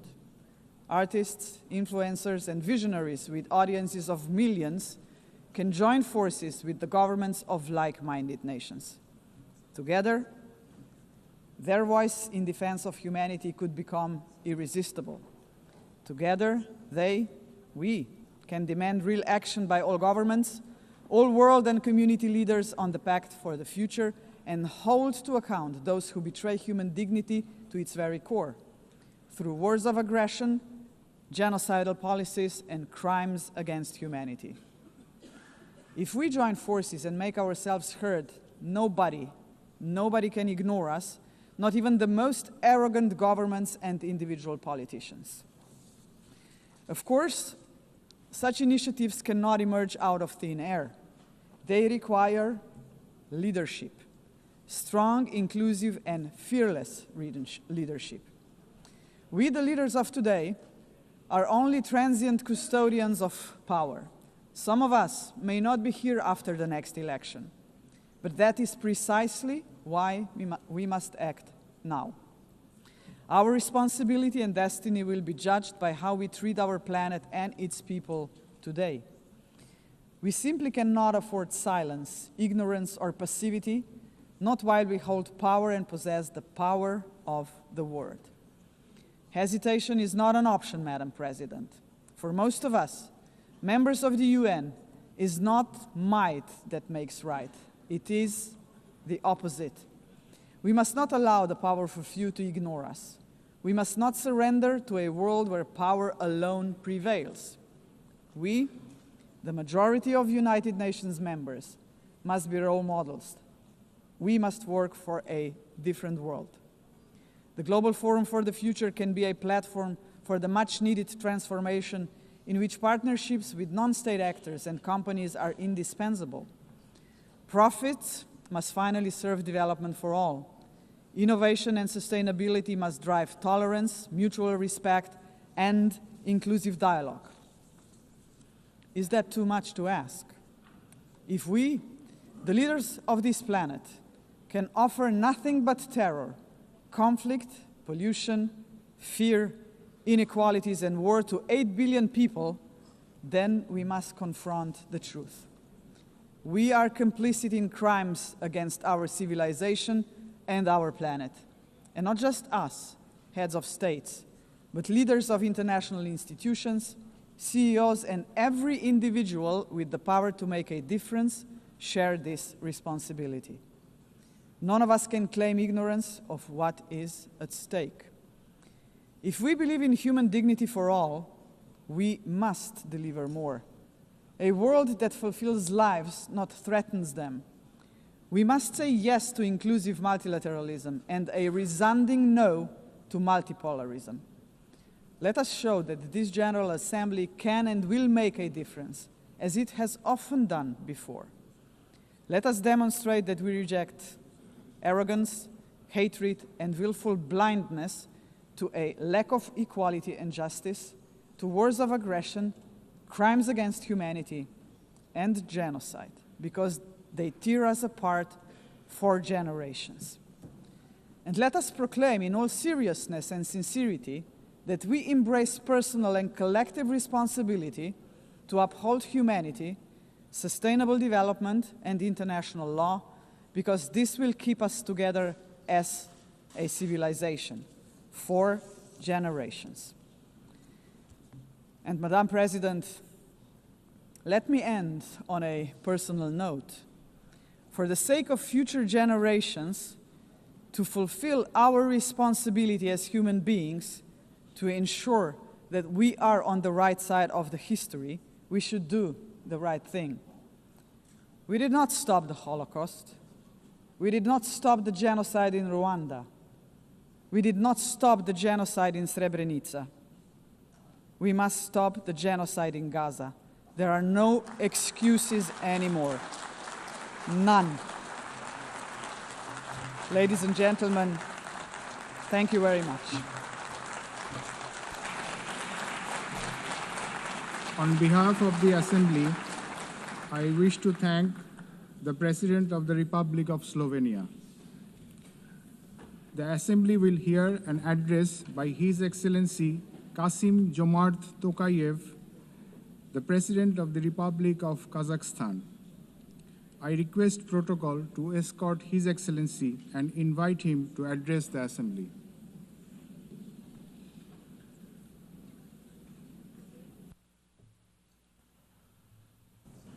Madam President, Mr. Secretary General, distinguished delegates, for 8 decades, the United Nations has played a pivotal role in combating humanity's global challenges. Over that time, it has led our common efforts on collective security, nuclear non-proliferation, peacekeeping, development, poverty reduction, sustainability, and human rights. But we must also face the truth. The world around us has changed profoundly and, unfortunately, not for the better. That's why the United Nations remains today a symbol of hope for millions around the globe. This historic meeting is a unique opportunity to recommit ourselves to the founding principles and goals of our universal and truly indispensable organization. However, we cannot turn a blind eye to the real crisis thrust in multilateral institutions. Serious violations of international law have become new normality, which undermines global stability and erodes confidence between peoples, between political leaders, and between states. In this challenging time, we all must empower the United Nations to make it more adjustable to the realities of today's unpredictable world. The spirit of mutual understanding and eagerness to cooperate must prevail over dangerous warmongering. State leaders have a responsibility to move toward making peace. A failure of the current generation of leaders to act is not an option, because future generations will pay a much greater price. In this regard, comprehensive reform of the United Nations is a strategic necessity, not a subject for endless contemplations. We need to establish a new group of truly dedicated people who will highly professionally and without any hesitations make concrete proposals for reforming the United Nations to make it better suited to the challenges of today and objectives of tomorrow. A central pillar of this bold effort to renew the United Nations should be a reform of the Security Council. Major powers of Asia, Africa, and Latin America should be represented in the Security Council on the rotational basis. In addition, Kazakhstan strongly believes that the voices of responsible middle powers also need to be seriously amplified in the Security Council. In fact, they have already started to play a larger positive role in international relations, bringing balance and building trust. They can act as bridges within the United Nations when major powers are divided or failing to resolve pressing issues of common concern. Above all, a credible United Nations for the 21st century requires member states to take concrete steps toward durable peace and security. Otherwise, the United Nations is doomed to forever mitigate consequences while root causes forever proliferate. We can begin this process already today by reaffirming our steadfast commitment to the Charter of the United Nations. The founding principles of sovereignty, territorial integrity, and peaceful resolution of disputes must be upheld without exception. Selective application of the Charter undermines its credibility. The world needs a new consensus based on trust, inclusiveness, and shared responsibility. For example, the enemy state clauses of the Charter, historical remnants of the Second World War, have already been recognized by the overwhelming majority of the international community is obsolete. For all these reasons, it's time to have a serious conversation about Charter review. Today we face an alarming reality. Arms control treaties are collapsing, and with them, so are the foundations of strategic stability. Global military spending in 2024 hit a record $2.7 trillion. The global cost of violence reached nearly $20 trillion. Therefore, rebuilding a robust global security architecture should remain a top priority for the international community. We advocate relaunching high-level dialogue among nuclear powers and stronger multilateral action to drastically reduce the looming threat of nuclear weapons. More widely, we must begin the hard work of getting rid of the militant mindset. We can do so by tracking closely how much our countries invest in peace. Kazakhstan is ready to host a new dialogue on nuclear disarmament and non-proliferation. We can focus on informal, inclusive exchanges that reinforce the NPT and support progress toward the CTBT. We also call to advance our proposal to establish international agency for biological safety and security. Kazakhstan remains concerned by the Ukrainian crisis, which continues to seriously harm civilians, damage global trust, and undermine international security.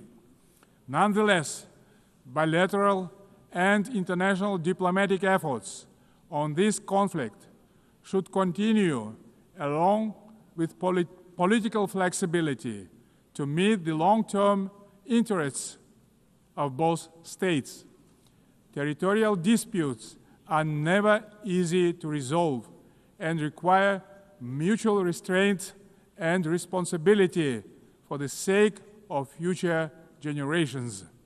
The psychology of animosity drags all involved in conflicts to the abyss, leaving no chance to reach peace.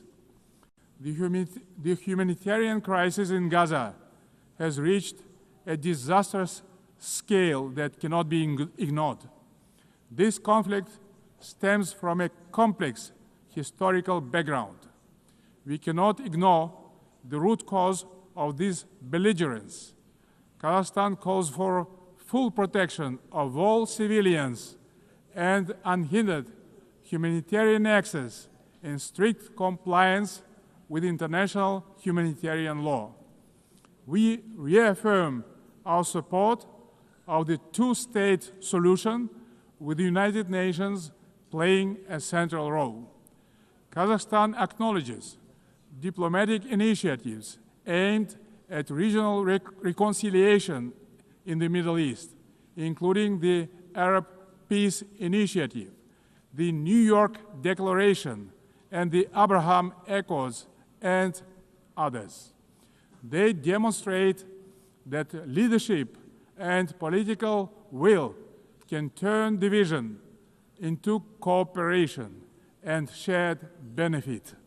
We also welcome the normalization of relations between Azerbaijan and Armenia under the mediation of the United States President. It shows that even entrenched conflicts can be settled through diplomacy and common sense. Guided by this principle, Kazakhstan consistently favors diplomacy over escalation and dialogue over force. Current geopolitical tensions sometimes tempt some leaders to claim that a clash of civilizations is inevitable. Yet, these divisions are not fact or fate.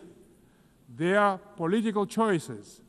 Global public goods, such as science, medicine, sports, religion, and culture, should not become subjects of geopolitical divisions and sanctions. These spheres of human activity bind us together under a humanitarian umbrella. When political leaders make irresponsible statements or take reckless decisions, manipulating religion and identity for political gain, they in fact seriously damage the trust and goodwill in striving for peace. Political leadership must be rooted in mutual understanding and respect, not mutual suspicion and arrogance. Tolerance and wisdom are the foundation of lasting peace and must be upheld through the rule of law. Dear friends and colleagues, we observe a growing fragmentation and political bias of investment flows. As a result, global FDI fell to $1.5 trillion last year. Kazakhstan strongly advocates for greater international investment cooperation. More than $400 billion have been attracted to our economy within 30 years of independence. Our commitment to open market principles is absolutely firm and will remain a cornerstone of our state policy. Located in the very center of Eurasia, Kazakhstan is poised to play a crucial role as a logistic hub, handling 80% of all overland transit between Asia and Europe. We are investing tens of billions of dollars in our transport and transit infrastructure, including the Belt and Road Initiative, the North-South and Trans-Caspian transit corridors. Kazakhstan will continue to develop regional supply chains that are the heart of the emerging global transport network. By 2029, we plan to build 5,000 kilometers of new railway lines. Kazakhstan has made the Sustainable Development Goals a core pillar of its national agenda, integrating their targets into state planning and budgeting. With the support of the United Nations Secretary General and partner states, Kazakhstan now hosts the new United Nations Regional Center for SDGs for Central Asia and Afghanistan in Almaty. Today, Central Asia is demonstrating a renewed sense of unity and mutual trust. It is emerging as a proactive contributor to international peace and progress. The Central Asian Five are strengthening cooperation, proving that regional solidarity can be a powerful force for development and security. This has enabled our region to engage key global partners in the unique Central Asia Plus dialogue format. Kazakhstan believes that inclusive development in Afghanistan is a basis for long-term regional peace and stability. We continue to support the Afghan people through humanitarian assistance and cooperation in trade, food security, infrastructure, and transport connectivity.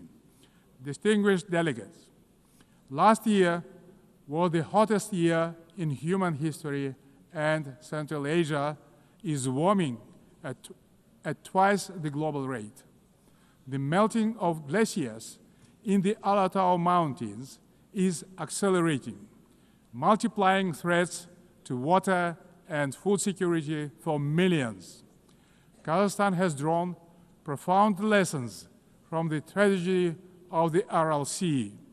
Thanks to our consistent efforts, including at the international level, we succeeded in preserving the northern part of the sea.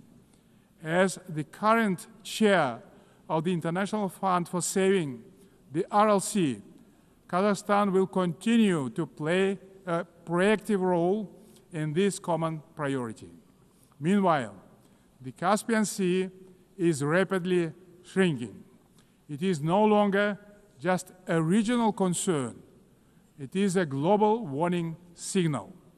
Therefore, we call for urgent steps to preserve the Caspian water resources with our partners across the region and the wider international community. Last year, Kazakhstan co-organized the One Water Summit with France, Saudi Arabia, and the World Bank.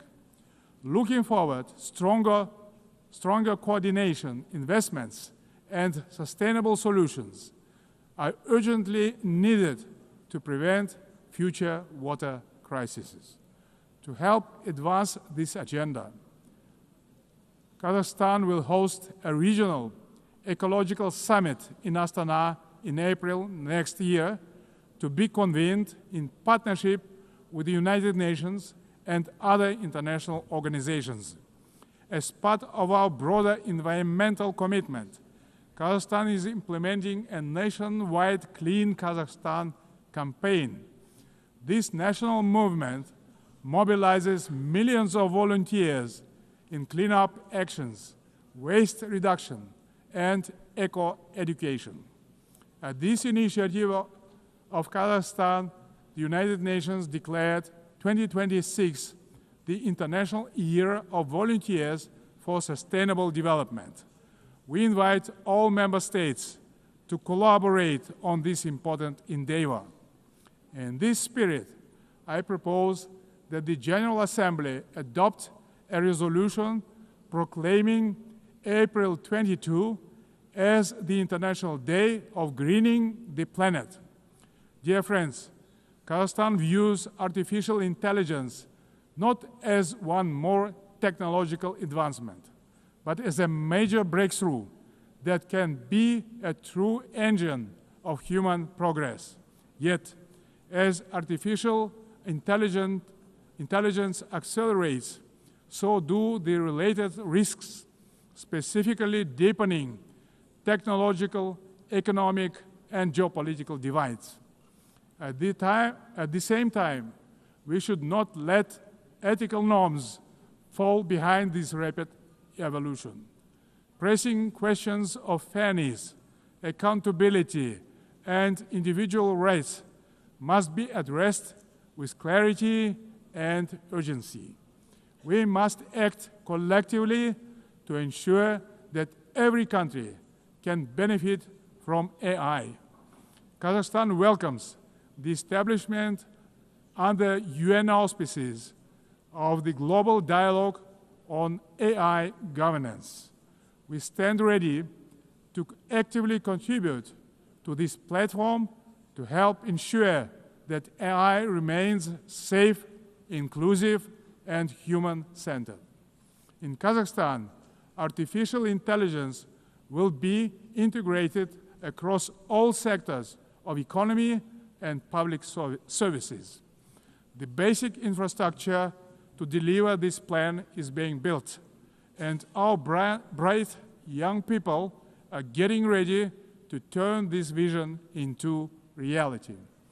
Our strategic goal is to transform Kazakhstan into a fully digital power within the next 3 years. Large-scale digitalization and widespread use of AI have become a national priority in Kazakhstan. E-government is an important pillar of our national development strategy. Around 90% of public services are already digitalized. Kazakhstan has recently launched its fastest national supercomputer ever. But AI and automation are expected to threaten jobs in many countries. That's why digital progress must go hand in hand with professional education.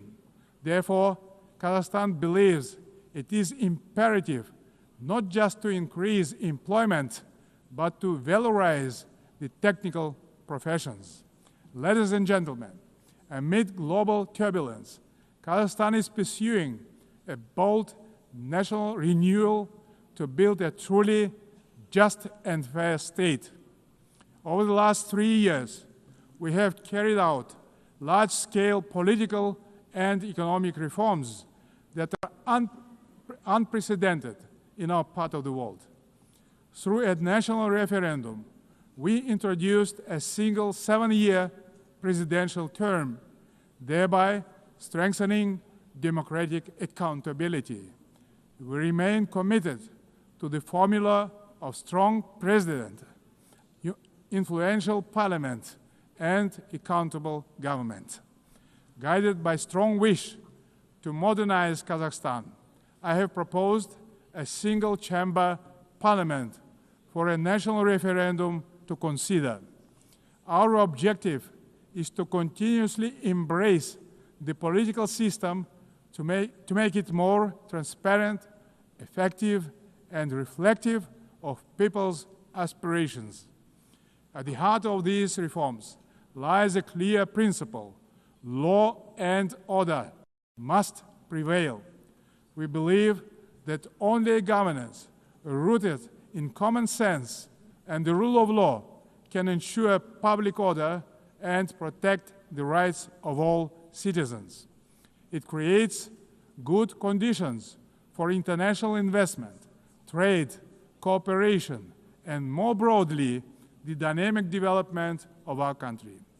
The interests of law-abiding people and decent citizens must always come first, maintained through justice, accountability, and mutual respect.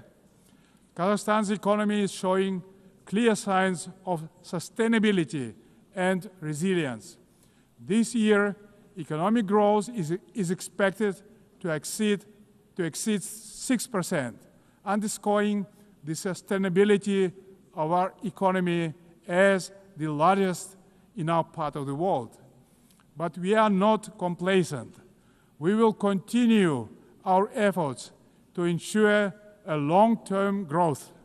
Kazakhstan's energy strategy is based on 4 pillars: oil and gas, coal, uranium, and critical minerals. These precious assets are the basis of reliable energy partnerships.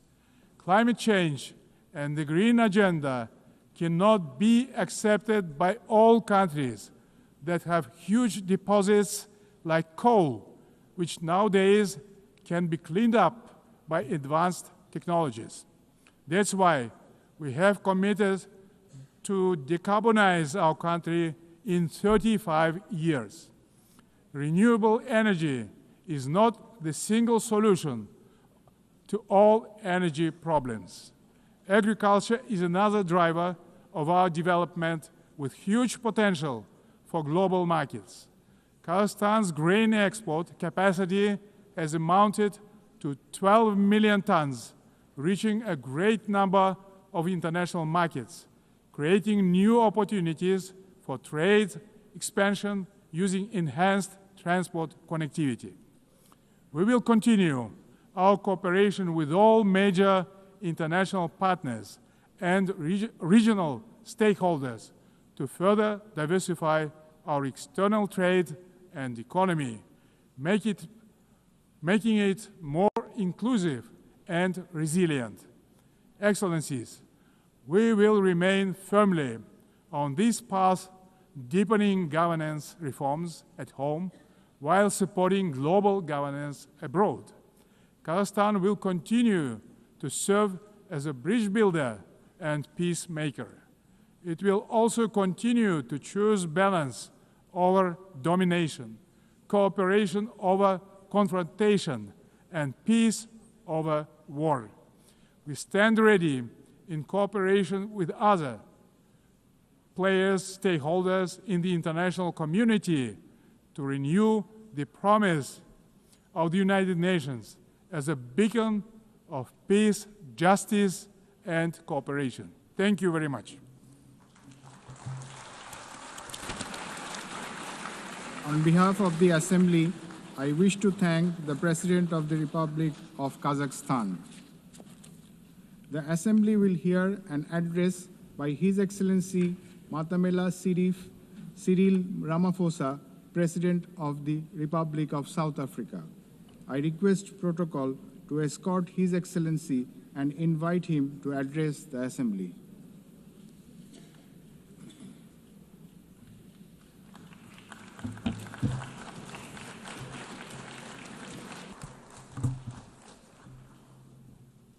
Thank you, President of the 80th session of the UN General Assembly, United Nations Secretary General, Excellencies, heads of state and government, and ladies and gentlemen. 80 years ago, the United Nations was established to save succeeding generations of humanity from the scourge of war and to build a peaceful, prosperous, and just world arising from the devastation brought about by global conflict. Through the UN Charter, the nations of the world pledge to uphold peace, development, and human rights, which would be underpinned by international law. Now more than ever, we are called upon to uphold the values and advance the purpose of the United Nations. We are also called upon to advance cooperation and solidarity between nations. We are called upon to promote multilateralism and safeguard the institutions that enable it. South Africa's engagement in the international sphere echoes our domestic imperatives of eradicating poverty, reducing unemployment, and addressing the root causes of inequality. Our foreign policy is guided not only by the needs of our people, but also those of the continent of Africa and the global South. Inspired by our own history, South Africa strives to maintain world peace and also the settlement of all international disputes through negotiation and dialogue and not through war. We therefore welcome the strong partnership between the African Union and the United Nations in promoting peace, security, and stability on the African continent. This year, South Africa is honored to preside over the G20.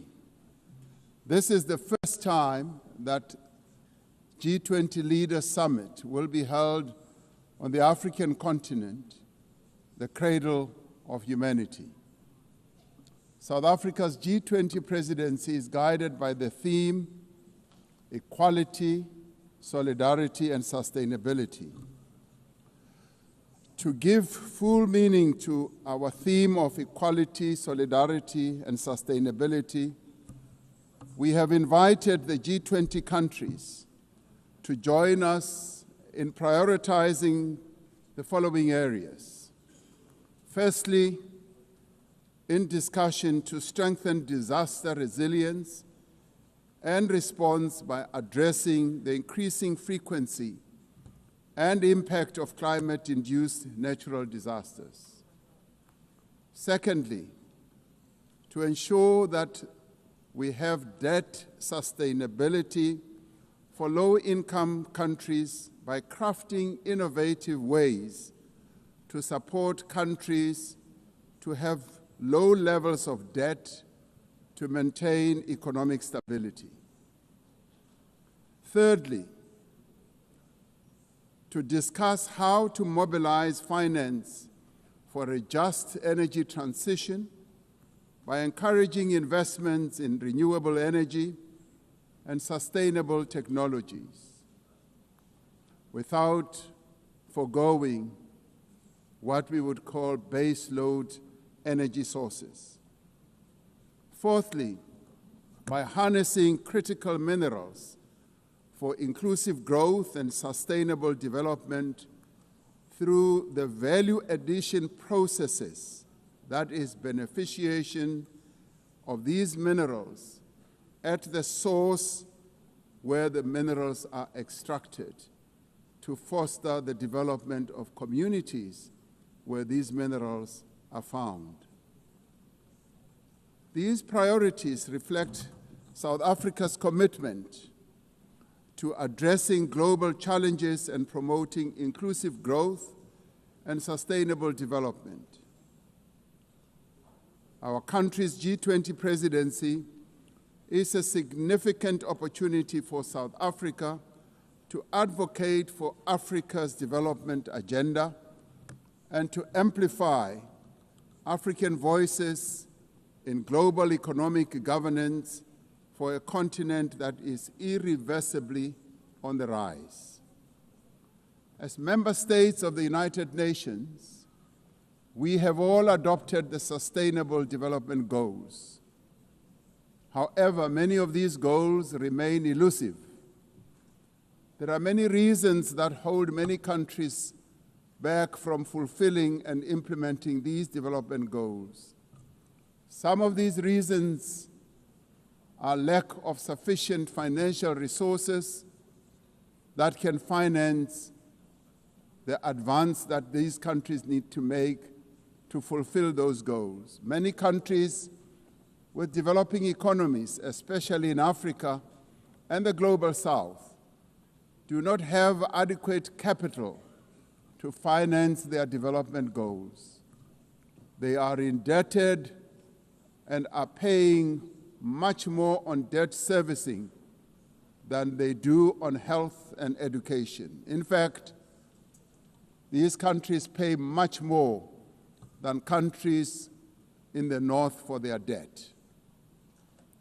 Yet through global solidarity, by having fairer lending rules, especially for several of the global south countries, we can achieve our shared commitment. Through the G20 process, we are working towards building consensus on how this problem can be tackled, including the reform of international financial institutions, particularly multilateral development banks, to better tackle global challenges that many countries face. The multilateral trading system needs to be reformed as we reconfirm that the World Trade Organization remains the only multilateral body that is capable of managing differences and coordinating positions in global trade. Trade is one of the most important instruments to mobilize domestic resources for development. It is concerning that geopolitical shocks and unprecedented trade policy volatility are destabilizing the global economy and jeopardizing a critical source of development finance. In fact, trade is now being used as a weapon against a number of countries in the world. We must redouble our efforts to strengthen the link between trade and development. Unilateral trade practices and economic cohesion have a detrimental impact on many nations. This includes the economic embargo against Cuba, which has caused untold damage to the country's economy over the years. This unfair embargo must be lifted, and we want it lifted sooner rather than later.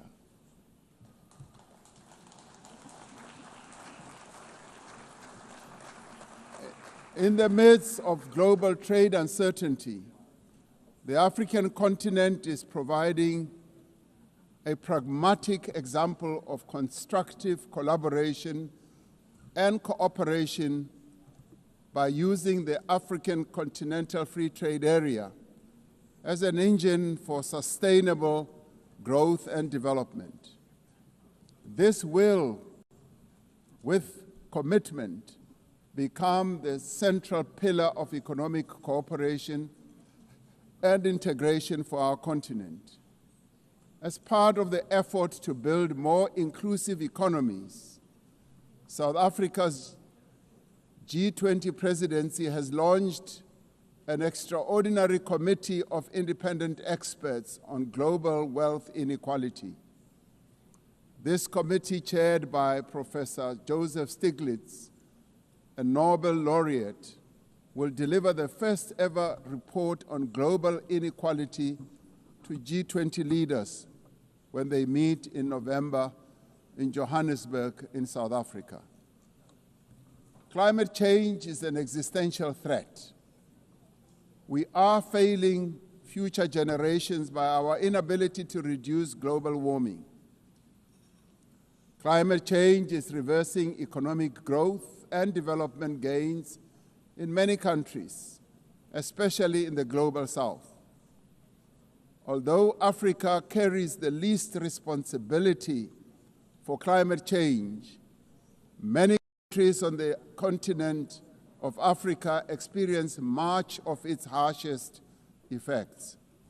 Extreme weather events like floods and droughts are driving food insecurity, displacing populations, causing damage to infrastructure, and leading to the unnecessary loss of livelihoods.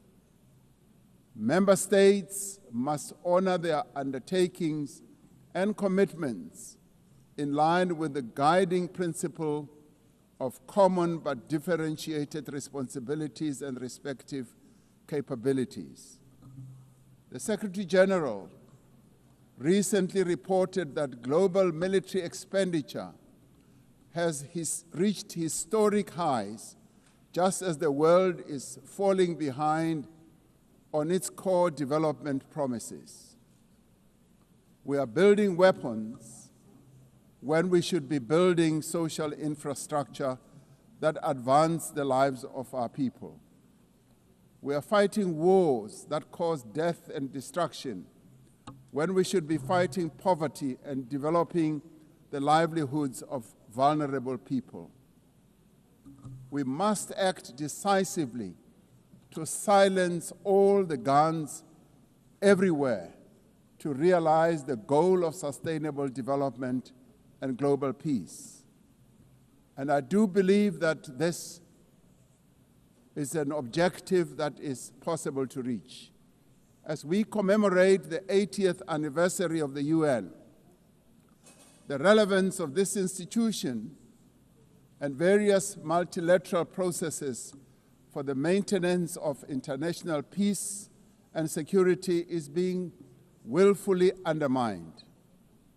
There is an increasing reliance on unilateral military action in contravention of international law.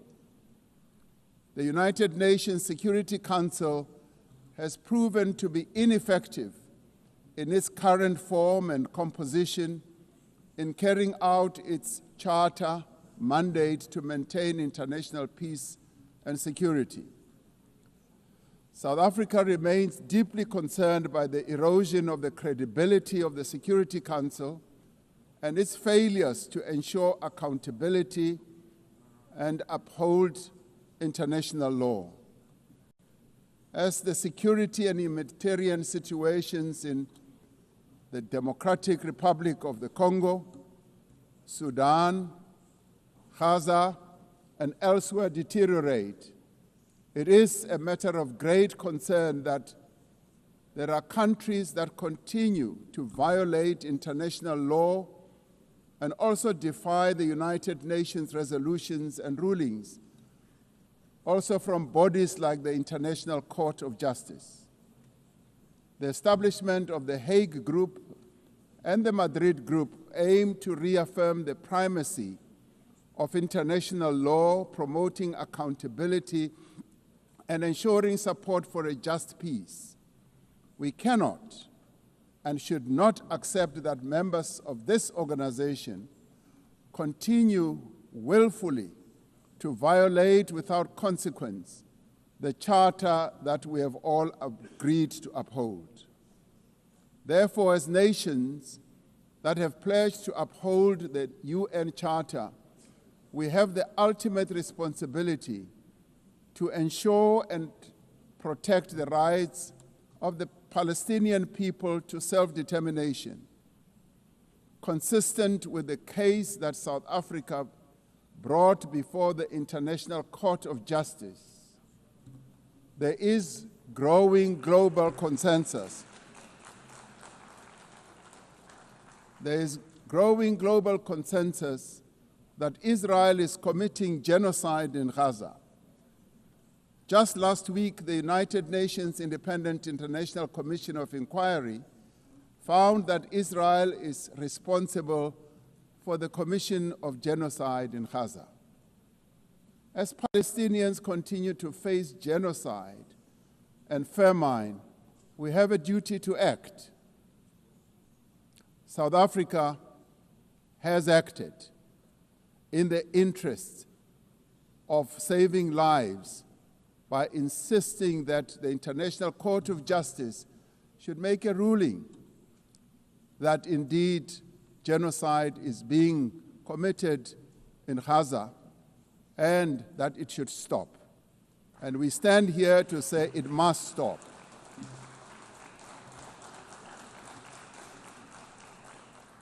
We welcome the historic high-level meeting held yesterday on the two-state solution yesterday in this very chamber.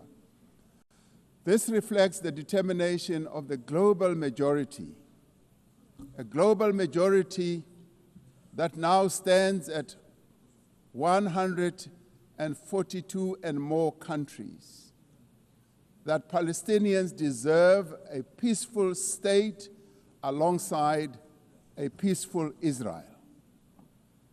Many nations in the world are calling for that, and that is the voice that we believe that Israel should heed, and those powerful nations that can make a two-state solution viable and possible and implementable should act in that regard.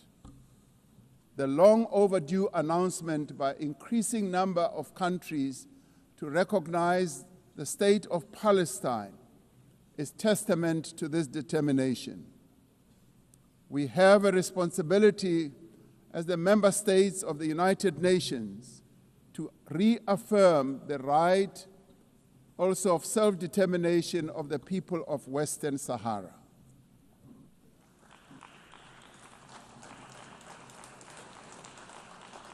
The very first resolution of the United Nations General Assembly in January of 1946 called for the elimination of atomic weapons. The resolution was passed shortly after the catastrophic use of atomic bombs on Hiroshima and Nagasaki that killed thousands of people.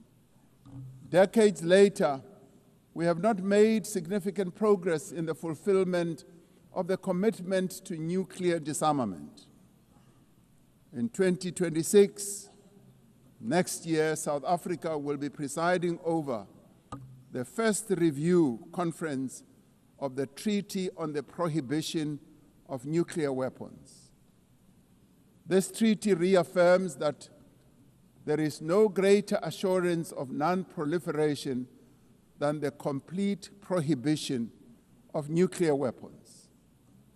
I was glad to hear that a number of leaders stood here to speak against nuclear weapons and the use thereof.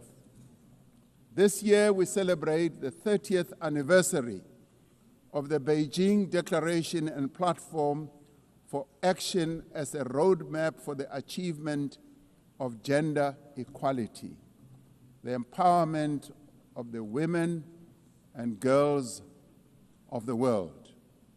South Africa reaffirms its unwavering commitment to the empowerment of women and their full, equal, and meaningful participation in all spheres of life. Yes, we would support also the election of a female Secretary General of the United Nations. The Beijing conference milestone reminds us of our shared responsibility to advance human rights, dignity, and justice for all.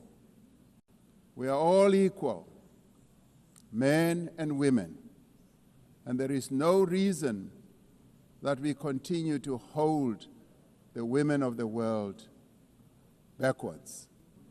The right to development must be central to the policies and operational activities of the United Nations and its specialized agencies, programs, as well as funds. It must be at the core of the policies and strategies of the international financial and multilateral trading systems.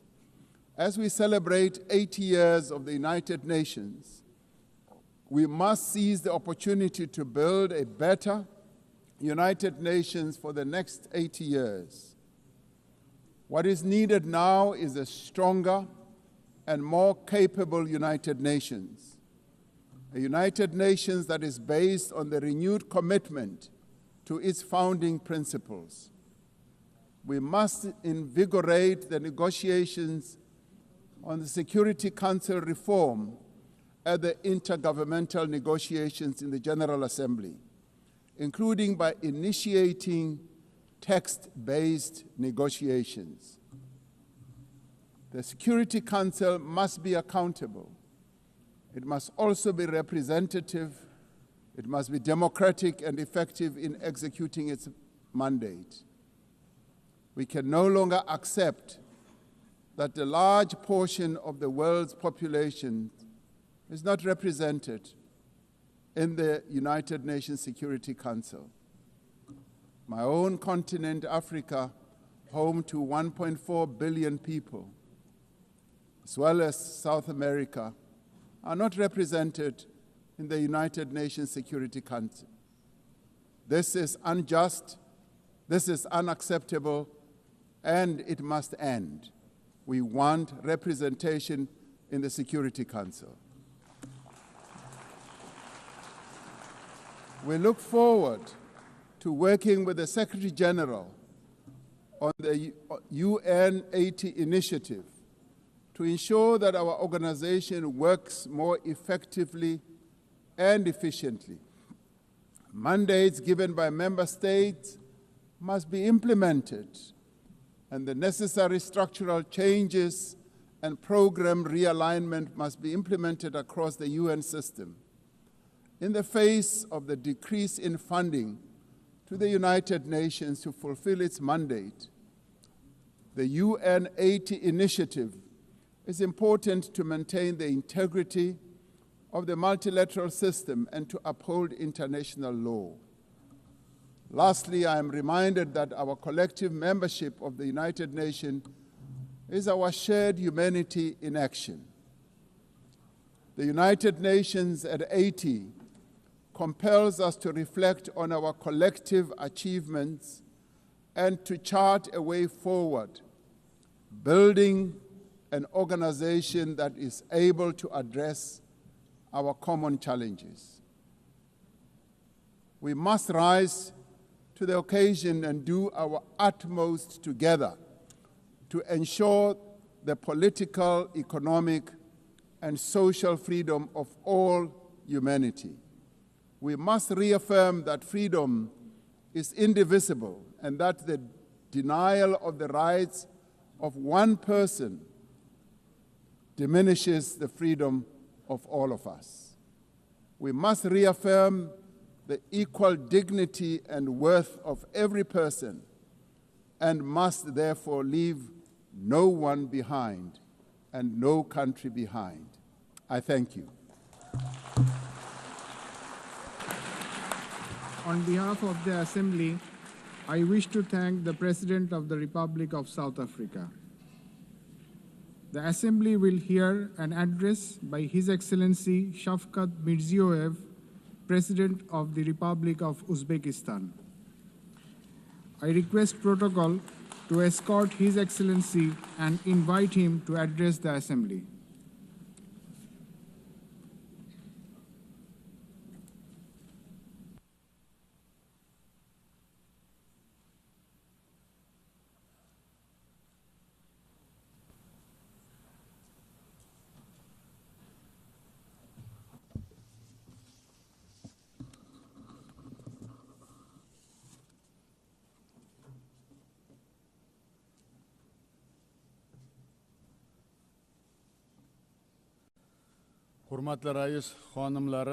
Distinguished Madam President, distinguished Secretary General, heads of delegations, ladies and gentlemen.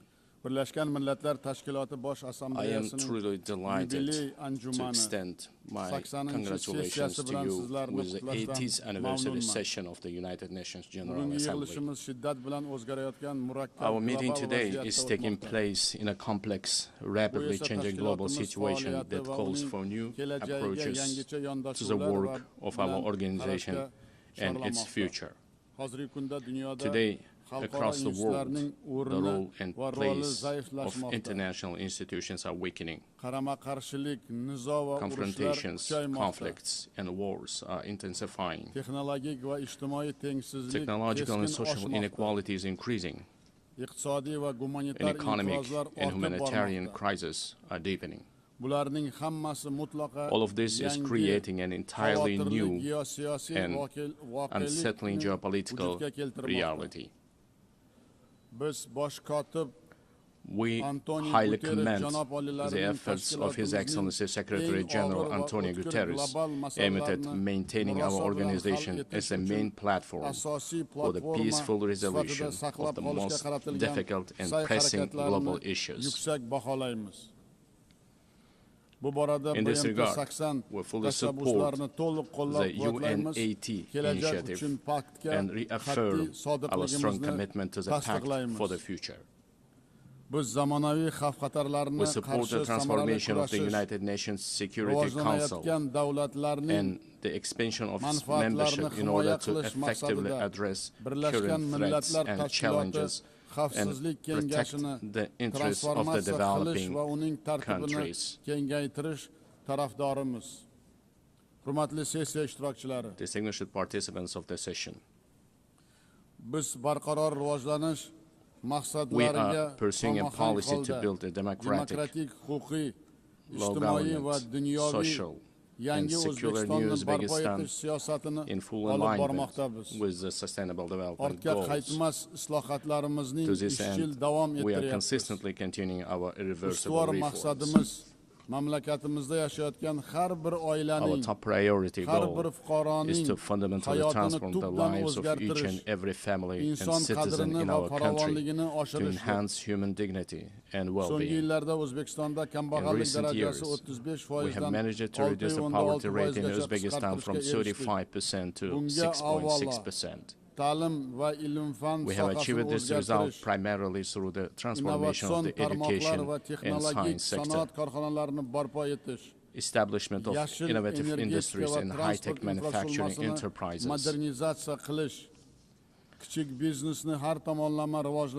modernization of green energy and transport infrastructure, comprehensive development of small businesses, and as a result, the creation of millions of jobs. In our country, preschool education coverage has increased from 27% to 78%, while the higher education uptake among our youth has risen from 9% to 42%.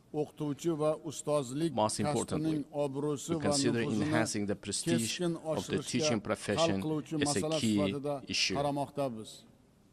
In order to create a single international platform for the exchange of teachers' experience and knowledge, we propose to hold a World Summit on Professional Education in Uzbekistan.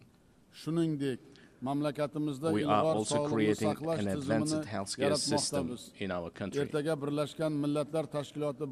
We invite all our foreign partners to participate in a high-level event dedicated to the fight against childhood cancer and other serious diseases, which will be held tomorrow at our initiative at the United Nations headquarters.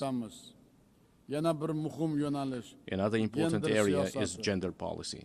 We aim to further strengthen the role of women in social, political, and business life of our country. We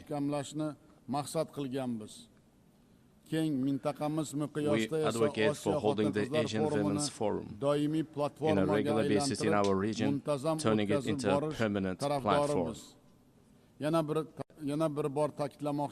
I would like to emphasize once again, we remain committed to our obligations in achieving the Sustainable Development Goals. By the year 2030, we intend to join the ranks of upper middle income countries. To To this end, we will consistently continue our open and pragmatic policy. Ladies and gentlemen, 8 years ago, from this esteemed podium, we declared our firm determination to transform Central Asia into a region of peace, good neighborliness, and partnership. Today, we can confidently declare that we have achieved this strategic goal. The era of closed borders, unresolved disputes, and conflicts is in the past. In recent years, the volume of mutual trade, investments, and transportation of goods in our region has increased fivefold.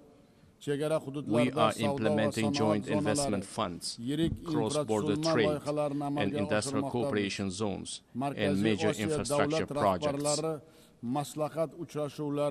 We also recognize as a common achievement that the consultative meeting of the heads of the state of Central Asia has become an effective mechanism for deepening regional integration. I can confidently affirm that as of now, we are at the beginning stage of the forming a new Central Asia. Our region, thanks to its unity, stability, and distinct identity, is steadily securing a stronger position in the system of international relations as an independent actor. In order to achieve our goals, we intend to give top priority to expanding mutually beneficial ties with all our foreign partners. In this regard, together with UN structures, we propose to implement a number of new projects and programs in our region. In particular, we propose holding an international forum under the auspices of ECOSOC and UNCTAD, dedicated to the economic development of the Central Asian states, establishing a regional hub for green technologies in industry jointly with UNIDO, adopting a program on the rational use of water resources, the creation of green spaces, and the achievement of demographic resilience in our region.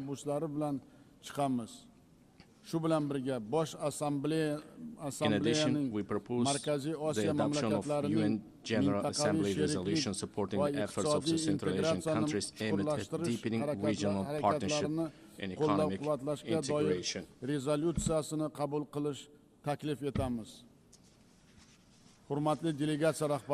Distinguished heads of delegations, speaking about global and regional security and sustainable development, it is impossible to overlook the issue of Afghanistan.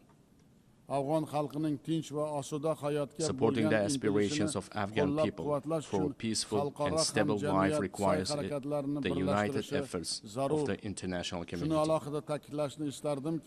I would like to emphasize that it is of utmost importance to prevent this country's isolation. We intend to implement large-scale economic and infrastructure projects in that country. We propose to adopt a dedicated UN resolution on the development of transport and energy corridors of international significance through the territory of Afghanistan. At the same time, we cannot turn a blind eye to the deeply worsening humanitarian crisis in the Gaza Strip. We call for an immediate cessation of hostility and the continuation of political negotiations. In line with the UN resolutions, we remain steadfast supporters of the two-state resolution, two-state solution principle. We are also deeply concerned by the situation around Ukraine. We welcome the start of the high-level dialogue aimed at resolving the crisis through diplomatic means. Distinguished participants of the event, effective measures are being undertaken to implement the global counterterrorism strategy in Central Asia. In cooperation with the UN Office of Counterterrorism, a regional council on rehabilitation and reintegration was established. We propose to transform this council into an international competence center. This very body will serve as an important platform for exchanging experiences on adapting to peaceful life for those repatriated from conflict zones. Furthermore, we stand ready to provide all the necessary conditions for the establishment of the Regional Office of Counterterrorism in Uzbekistan. Dear ladies and gentlemen, in today's world full of threats, we are witnessing how vulnerable the global transport system is. These challenges primarily have a negative impact on the stability of landlocked developing countries. It is of utmost importance to ensure the security of international transit corridors and to establish efficient logistics networks. In this regard, we believe the time has come to introduce a global mechanism on strengthening transport connectivity to achieve sustainable development goals. I would also like to draw special attention to the increasingly acute challenges of climate change. For instance, the consequences of the RLC desiccation must remain at the constant focus of the international community. We are consistently continuing our work to restore the RLC ecosystem. In recent years, salt-tolerant desert plants have been planted on 2 million hectares of the dried seabed of RLC. By the year 2030, green cover will be created on 80% of this area. Another serious issue is the water scarcity. As of now, more than 2 billion people in the world do not have access to clean drinking water. We are planning to hold a World Forum on water saving in our country. The outcomes of this conference are expected to recognize the water crisis as a serious threat to sustainable development. We intend to adopt a special roadmap for the wide introduction of innovation technologies in a global level. Another adverse consequence of climate change is the intensifying trend of climate migration. Unfortunately, clear international mechanisms and the legal framework in this direction have not yet been created. We advocate for the adoption of the Global Pact for a broad international partnership and coordinated policy on this serious issue. Dear participants of the meeting, it is of great importance to prevent inequalities in digital development and the use of artificial intelligence between countries.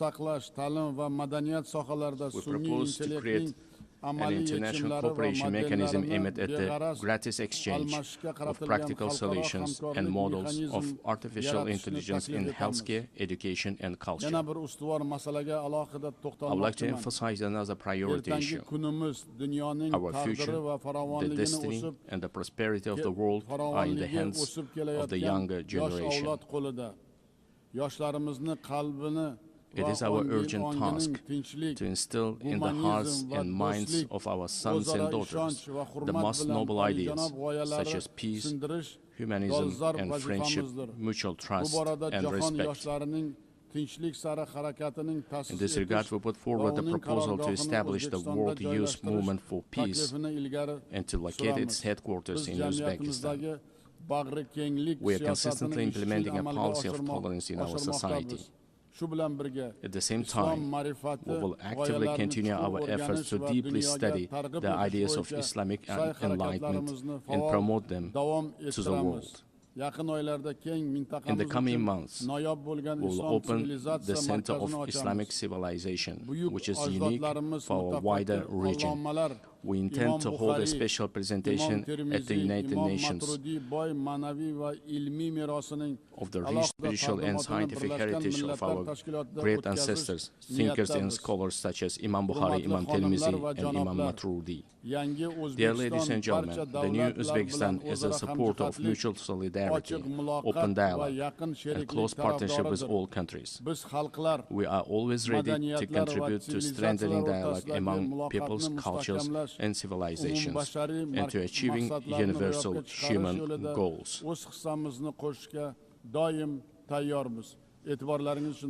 I thank you very much for your attention.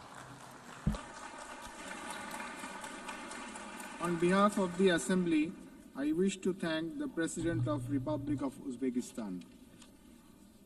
We have heard the last speaker in the general debate for this meeting. The next plenary meeting to continue with the general debate will be held immediately following the adjournment of this meeting. The meeting is adjourned.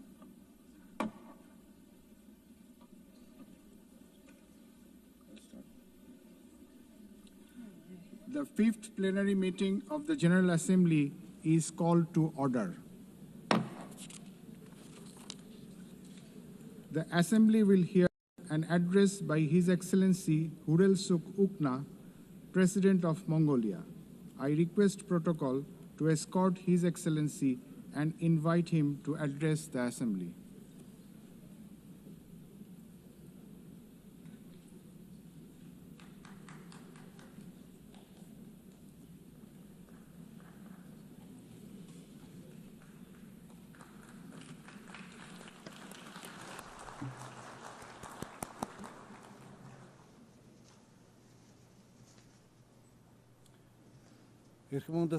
Madam President, Mr. Secretary General, distinguished delegates, ladies and gentlemen, at the outset, I wish to extend my sincere congratulations to Ms. Annalena Baerbock on assuming the important role of the President of the General Assembly at this historic moment marking the 80th anniversary of the United Nations, and my best wishes for a successful session. 8 centuries ago, the great Genghis Khan established the great Mongolian Empire, bringing together the West and the East under the rule of justice and principled statecraft. Spanning the vast expanse of Eurasia, the Pax Mongolica era heralded a period of remarkable progress and flourishing for humankind. The Pax Mongolica embodied progressive ideals that form the basis of today's collective efforts to maintain global peace and stability.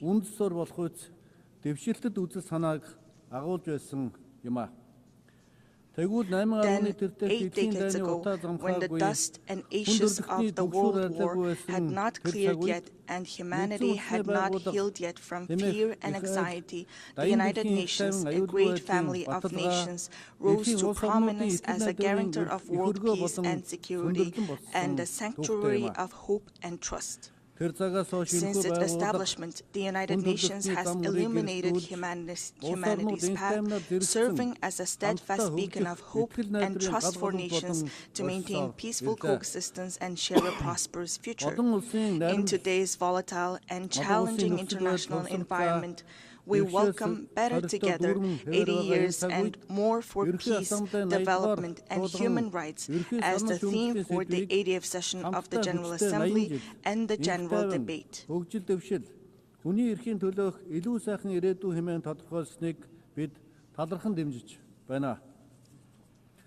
Indeed, this theme calls upon us to assess and reflect upon the United Nations' achievements and challenges over the past 80 years, further strengthen its work in accordance with the United Nations Charter and the principles of international law, and combine our collective voices and efforts in pursuit of concrete and tangible outcomes. Distinguished delegates, Mongolia has consistently upheld the United Nations Charter and universally recognized principles and norms of international law, respecting the independence, sovereignty, and territorial integrity of all states, resolving disputes by peaceful means, respecting human rights and freedoms, and fostering equal and mutually beneficial cooperation. Since becoming a full-fledged member of the United Nations in 1961, Mongolia has steadfastly supported the organization's efforts to strengthen international peace and security. It has demonstrated its enduring commitment to disarmament and non-proliferation and declared its territories nuclear weapon-free status. Furthermore, Mongolia has actively collaborated with the United Nations at all levels, including establishing a dialogue mechanism in Northeast Asia, participating in the United Nations peacekeeping operations, and putting forward various proposals and initiatives in the areas of socio-economic development, environment, and climate change to advance the implementation of development policy and goals. During his visit to Mongolia in 2022, United Nations Secretary-General Mr. Antonio Guterres described our nation as a symbol of peace in a troubled world. It is a profound recognition of Mongolia's humble contributions and dedication to the work of the United Nations and its enduring commitment to the cause of peace.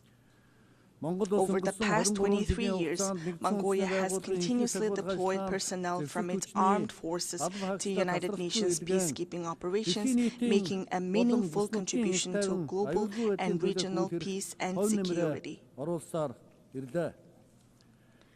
During this period, Mongolia has deployed more than 23,000 peacekeepers to 16 United Nations peacekeeping missions and consistently ranked among the top 20 troop and police contributing countries out of more than 120 member states. As we mark the 25th anniversary of UN Security Council Resolution 1325 on women, peace, and security, it is a pleasure to announce that through the steady increase in the deployment of female military personnel, the proportion of women peacekeepers from Mongolia has reached 14% in 2025. Mongolia will continue to extend its unwavering support to the United Nations in its efforts to maintain international peace and security, and it remains committed to contributing to peacekeeping operations. Distinguished delegates, at this critical juncture, with only 5 years remaining until the 2030 agenda deadline, global progress toward achieving the Sustainable Development Goals stands at the mere 17%.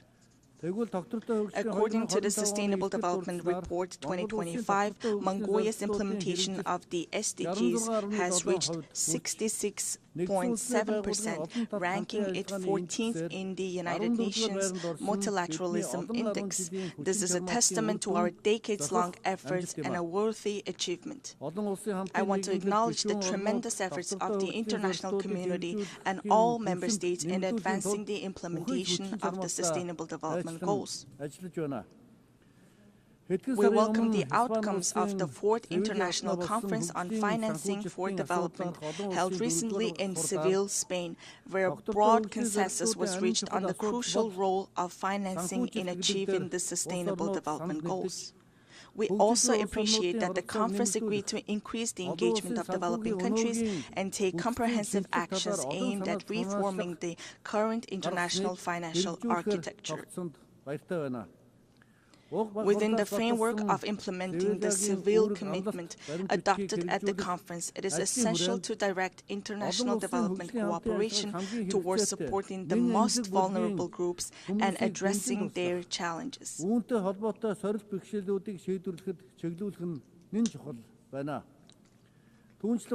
It is my pleasure to note that Mongolia has been playing an active role within the United Nations in advocating the interests of landlocked developing countries, in raising awareness of their special needs and unique circumstances, and closely collaborating with them to ensure their voices are heard on the global stage.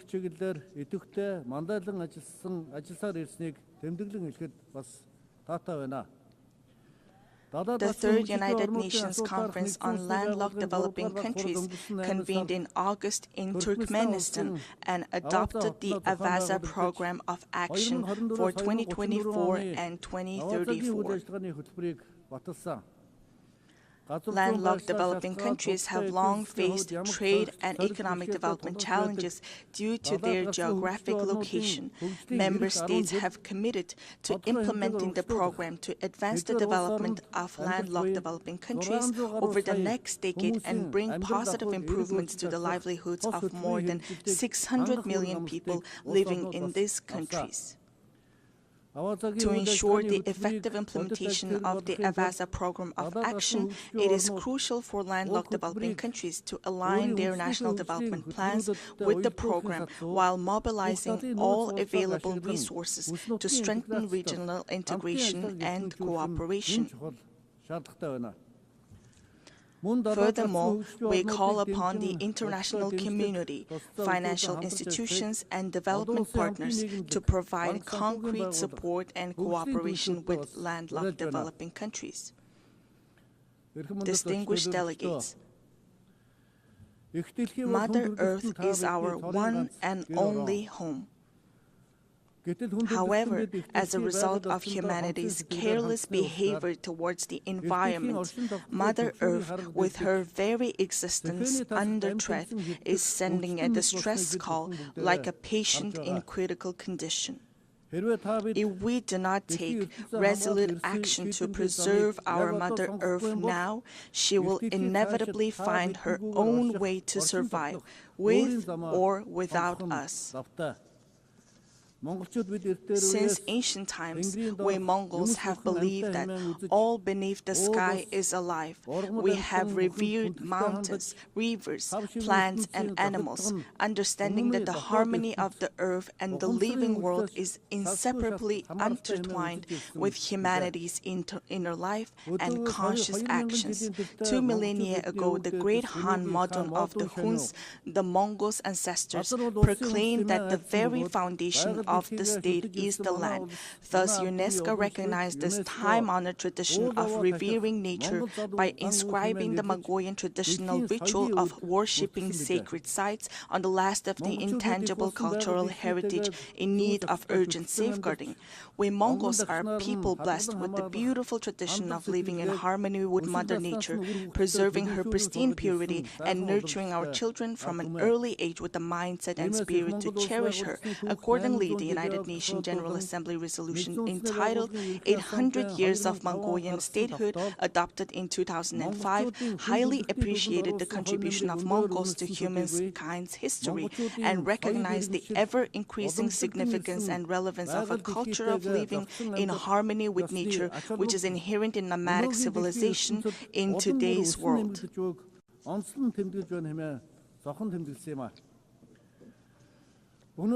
Today, we are committed to sharing our cultural heritage and traditional knowledge, rooted in a profound respect for living in harmony with nature, with the international community, as a valuable contribution to building resilience and enhancing adaptation to climate change. In 2026, Mongolia will host the 17th session of the Conference of the Parties to the United Nations Convention to Combat Desertification and observe the International Year of Rangelands and Pastoralists. In this spirit, our country, in partnership with the United Nations, spearheads the international 10-year Rangeland Flagship Initiative. We warmly invite you to join us in supporting and collaborating on this important endeavor. Mongolian people say, the source of life is water, and the source of water is tree. Access to safe drinking water is declining worldwide, with 3.6 billion people currently affected by water scarcity. Therefore, it is imperative for countries to implement integrated management of land and water resources in a coordinated manner and to place special emphasis on preventing water scarcity. I cordially invite you all to participate at the highest level with broad participation in the 17th session of the Conference of the Party to the United Nations Convention to Combat Desertification, scheduled from August 17 to 28, 2026 in Ulaanbaatar. This conference seeks comprehensive solutions to adapt to climate change, protect and enhance water resources, and combat desertification and land degradation. Distinguished delegates, from the moment of birth, we Mongols have grown up on horseback, carrying our glory across the world on noble steeds and contributing to the writing of humanity's proud and enduring history. We Mongols are a nation steeped in a unique cultural heritage. We honor our noble horse in our state emblem, craft our state flag with the mane and tail hair of our swift steeds, and the souls of people around the world are spellbound by the haunting melody of horse fiddle, known as the mourning horn. Since ancient times, horses have been integral to human livelihoods, culture, and civilization. With the goal of preserving and safeguarding cultural heritage and traditions associated with horses and highlighting their enduring role in humankind's livelihoods, Mongolia proposed a resolution to designate July 11th as World Horse Day. This resolution was adopted during the plenary meeting of the 79th session of the United Nations General Assembly on June 3, 2025. On this occasion, I would like to extend my deepest gratitude on behalf of the horse-loving people of Mongolia to all UN member states for their support in adopting this resolution to designate and observe World Horse Day on the day of Mongolia's National Nadam Festival, which is also inscribed on UNESCO's representative list of the intangible cultural heritage of humanity. Distinguished delegates, this year, countries around the world are assessing the progress made over the past 30 years since the adoption of the Copenhagen Declaration on Social Development and the Beijing Declaration and Platform for Action. Has undertaken a broad range of policies and activities to advance the social development goals outlined in these milestone documents, related legal frameworks, and the 2030 Agenda for Sustainable Development. These efforts have focused on poverty reduction, promoting social equality and inclusion, supporting families, children, and youth, and protecting the rights of the elderly and persons with disabilities. Among these efforts, the state policy on gender equality aims to ensure equal rights, opportunities, and treatment for both men and women, while actively preventing and eliminating gender-based discrimination.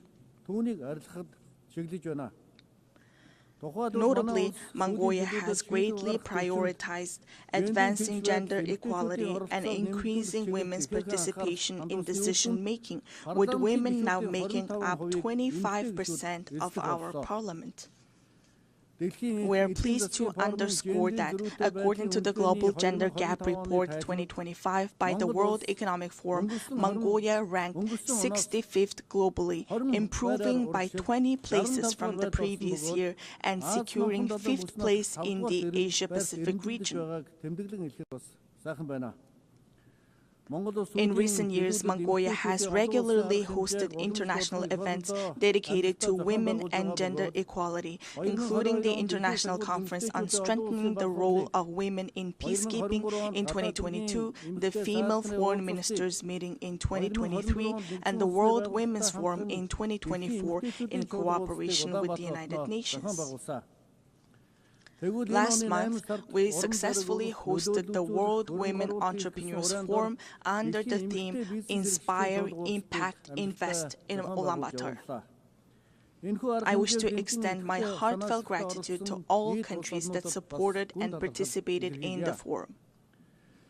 Mongolia will continue to serve as a strong bridge of partnership, cooperation, and solidarity in advancing women's leadership and participation at all levels of social and political life. Distinguished delegates, the ancient Greek philosopher Heraclitus once said, "The only constant in life is change." Supported by its member states, successive UN leadership have consistently pursued reforms to refine the organization's structure and operations across all aspects. In this context, Mongolia welcomes and supports the UN 80 initiative that the United Nations Secretary-General Antonio Guterres presented. We are confident that ensuring gender equality in senior leadership positions within the United Nations will undoubtedly have a positive impact on fostering more transparent, balanced, and inclusive decision-making processes. Therefore, we support initiatives to nominate women candidates for the UN Secretary-General and the Rotation for Equality initiative, which calls for gender rotation in the UN General Assembly President's position. Furthermore, Mongolia upholds and implements the principles of the UN Charter and universally recognized norms of international law, actively contributing to strengthening the UN-centered multilateral system. Mongolia reaffirms its commitment to the UN reform, particularly of the Security Council, to ensure it reflects current realities and embodies equitable and fair representation, inclusivity, transparency, effectiveness, democracy, and accountability. In an era defined by escalating conflicts, rising walls of distrust, and deepening divisions, it is more vital than ever to foster international relations grounded not merely in multipolarity, but on multi-pillar principles that honor each nation's history, culture, civilization, national interests, and unique development paths.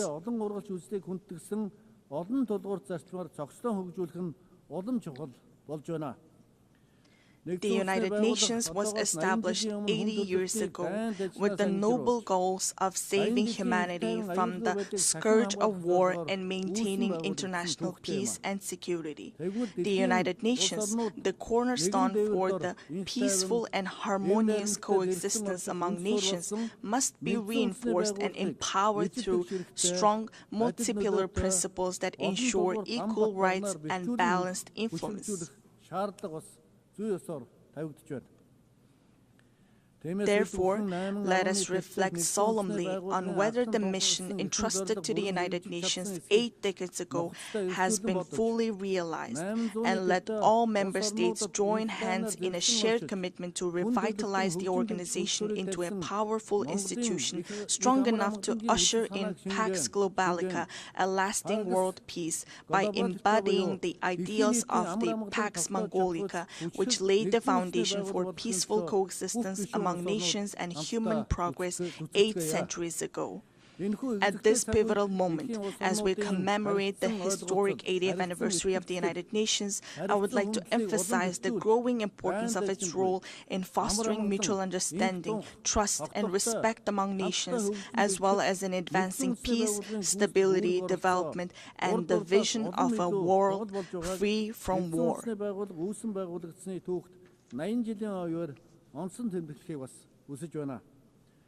Mongolia has consistently pursued a peace-loving and multi-pillar foreign policy, made tangible contributions to international peace and sustainable development, and remains committed to fulfilling this responsibility with honor. I extend my heartfelt congratulations to you all on the momentous occasion of the 80th anniversary of the United Nations. May the eternal blue sky bless us with peace throughout the world. Thank you for your attention.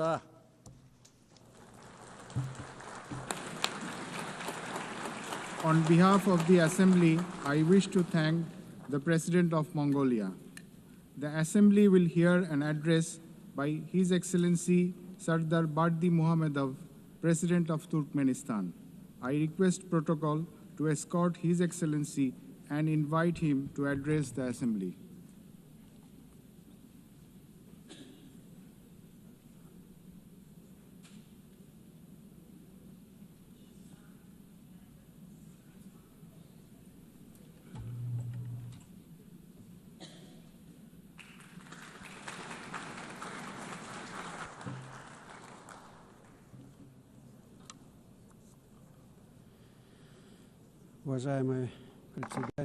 Distinguished Mr. President, distinguished heads and members of delegations, ladies and gentlemen, first of all, allow me to congratulate you on the opening of the 80th session of the United Nations General Assembly and to wish you a productive session.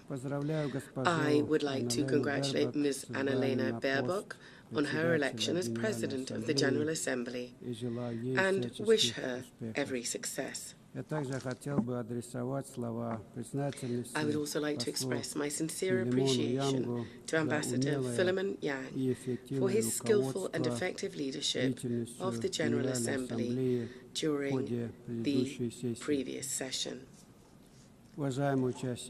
Distinguished participants, the current state of global affairs, as well as the nature and trends of political, economic and social processes, objectively require a decisive shift towards coordinated interaction among states and international organizations in order to achieve our shared overarching goal, the maintenance of peace and security, the creation of conditions for further progressive development, and the preservation of the legal foundations underpinning the modern world order. It is precisely from this standpoint that Turkmenistan views the main objectives of the 80th session of the General Assembly, placing great hopes in its role in shaping a robust, balanced and secure global architecture. A key area of Turkmenistan's cooperation with the United Nations is ensuring international peace and security. Recognizing its responsibility as a permanently neutral state, Turkmenistan stands ready to take further practical steps to foster an atmosphere of cooperation, mutual understanding, and respectful dialogue. These are the principal defining conditions for ensuring stability and sustainable development at the global and regional levels. We are convinced that one of the most effective mechanisms for advancing and achieving these goals today is the practical application of the principle of neutrality. In this regard, Turkmenistan has initiated the inclusion of a separate item on the agenda of the 80th session of the United Nations General Assembly entitled Neutrality for Peace and Security. We deem this important in light of the growing recognition by the international community of the significance of neutrality, as well as the awareness of its potential and utility in the context of the UN's peace-building strategy. In line with this, during this session, Turkmenistan will propose a draft resolution entitled The Role and Importance of the Policy of Neutrality in Maintaining and Strengthening International Peace, Security, and the Process of Sustainable Development. As you are well aware, this year has been proclaimed by the General Assembly the International Year of Peace and Trust on the initiative of Turkmenistan. This landmark event coincides with the anniversary of the establishment of the United Nations. In December this year, Turkmenistan will host a major high-level international forum on the Year of Peace and Trust. We see this as a tangible contribution to achieving the strategic goals of the United Nations, and we look forward to broad and representative international participation. We believe that harmonizing national approaches to global development trends, as well as to establishing and strengthening trust and mutual understanding, should be systematic and consistent. In this regard, Turkmenistan is seeking to initiate the convening of a World Summit on a culture of peace and trust. One of the key objectives of this summit would be to develop a global code of international trust. This would serve as a universal foundation for building relations between states based on the respect for sovereignty and territorial integrity, as well as on cooperation and joint efforts to address global problems. We believe that ensuring universal peace and mutual understanding is inseparable from the civilizational aspects of modern development and from the need to preserve and foster cultural and spiritual ties. In this context, Central Asia, which for centuries has played a clear role as a bridge spanning the civilizations of East and West, is now called upon to revive its historic mission to become a space for dialogue, cooperation, and the convergence of values and worldviews. Therefore, during this session, Turkmenistan will propose, in cooperation with the United Nations, an international forum to be held entitled Central Asia, a Space of Peaceful Coexistence. Countries of the region will participate, as well as other interested states and international institutions. Turkmenistan will also submit a draft resolution to the General Assembly on proclaiming an International Day of Mediation. This would emphasize the importance of diplomacy and neutral platforms in preventing and resolving conflicts. One of our country's priorities remains our active involvement in implementing the Sustainable Development Goals and in strengthening cooperation in key areas such as transport and energy. As Turkmenistan is one of the centers of multilateral dialogue on these issues, we will continue to contribute to establishing a fair, balanced, and inclusive international development system. During this session, Turkmenistan will initiate the proclamation of a United Nations Decade for Sustainable Transport for the period 2026-2035 and will submit the relevant draft resolution. We are convinced that this will help to consolidate the efforts of the international community in developing transport corridors, enhancing their sustainability and ensuring accessibility for all countries. Our country will also submit a draft resolution to the General Assembly entitled The Key Role of Reliable and Stable Energy Connectivity in Ensuring Sustainable Development. At present, one of the priority issues on the development agenda is the digital transformation. We are convinced that this transformation must be balanced. It must reflect the realities and legitimate interests of all states, including the developing world, and also must be free from politicization and bias. In this regard, Turkmenistan intends to put forward an initiative to establish a world platform on digital integration.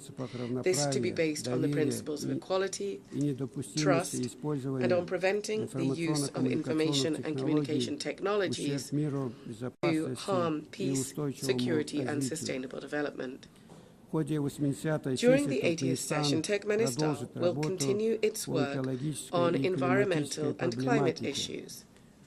It will strive for them to be taken into consideration systematically, as they are basic components of ensuring security, and we will advocate for the establishment of multilateral mechanisms to monitor and respond to climate, environmental, and man-made disasters.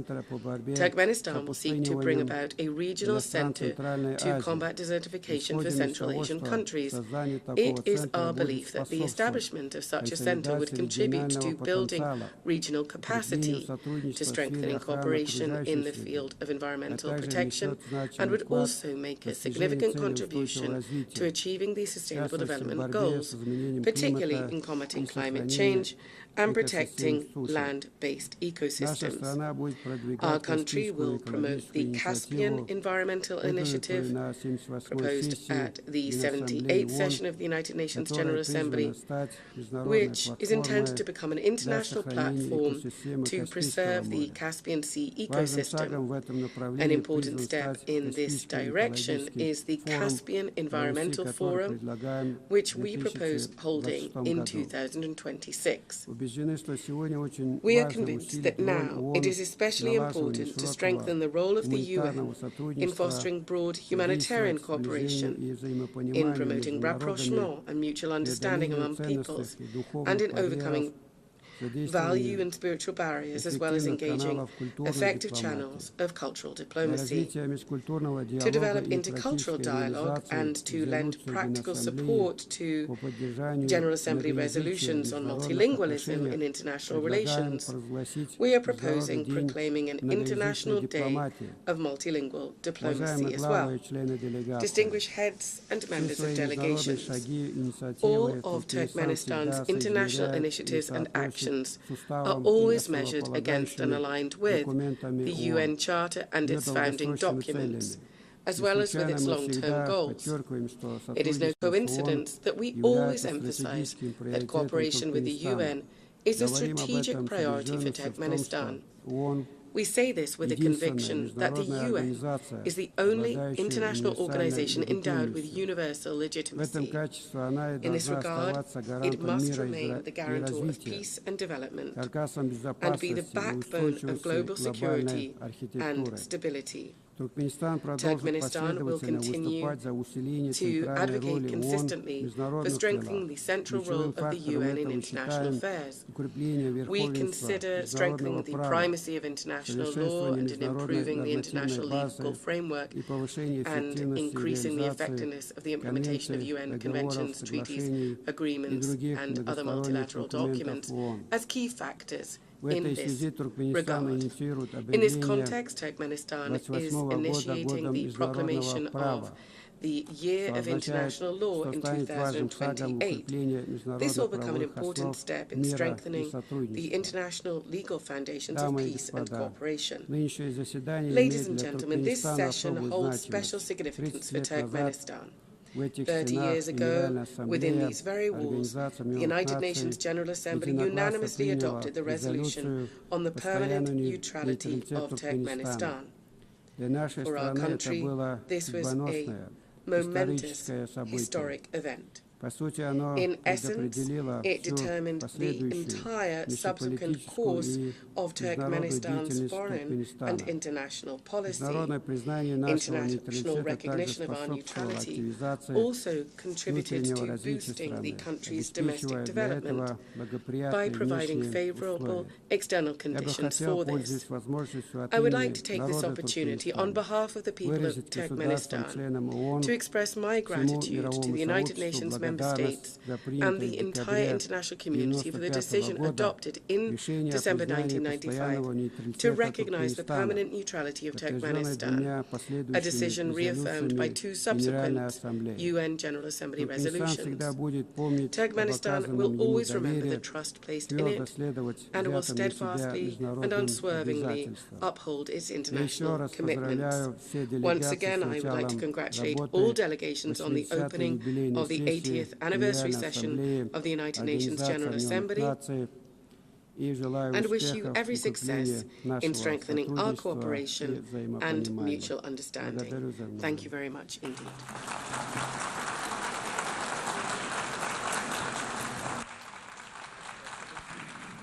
On behalf of the Assembly, I wish to thank the President of Turkmenistan.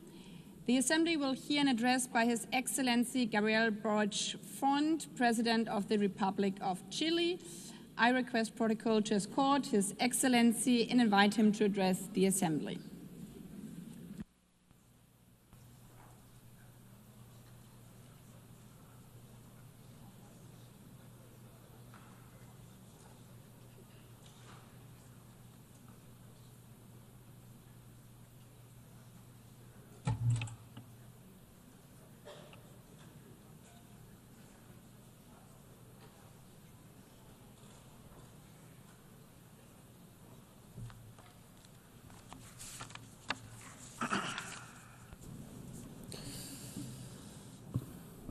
Estimada Presidenta, integrantes de la Asamblea General de Naciones Unidas, a los habitantes y pueblos del mundo.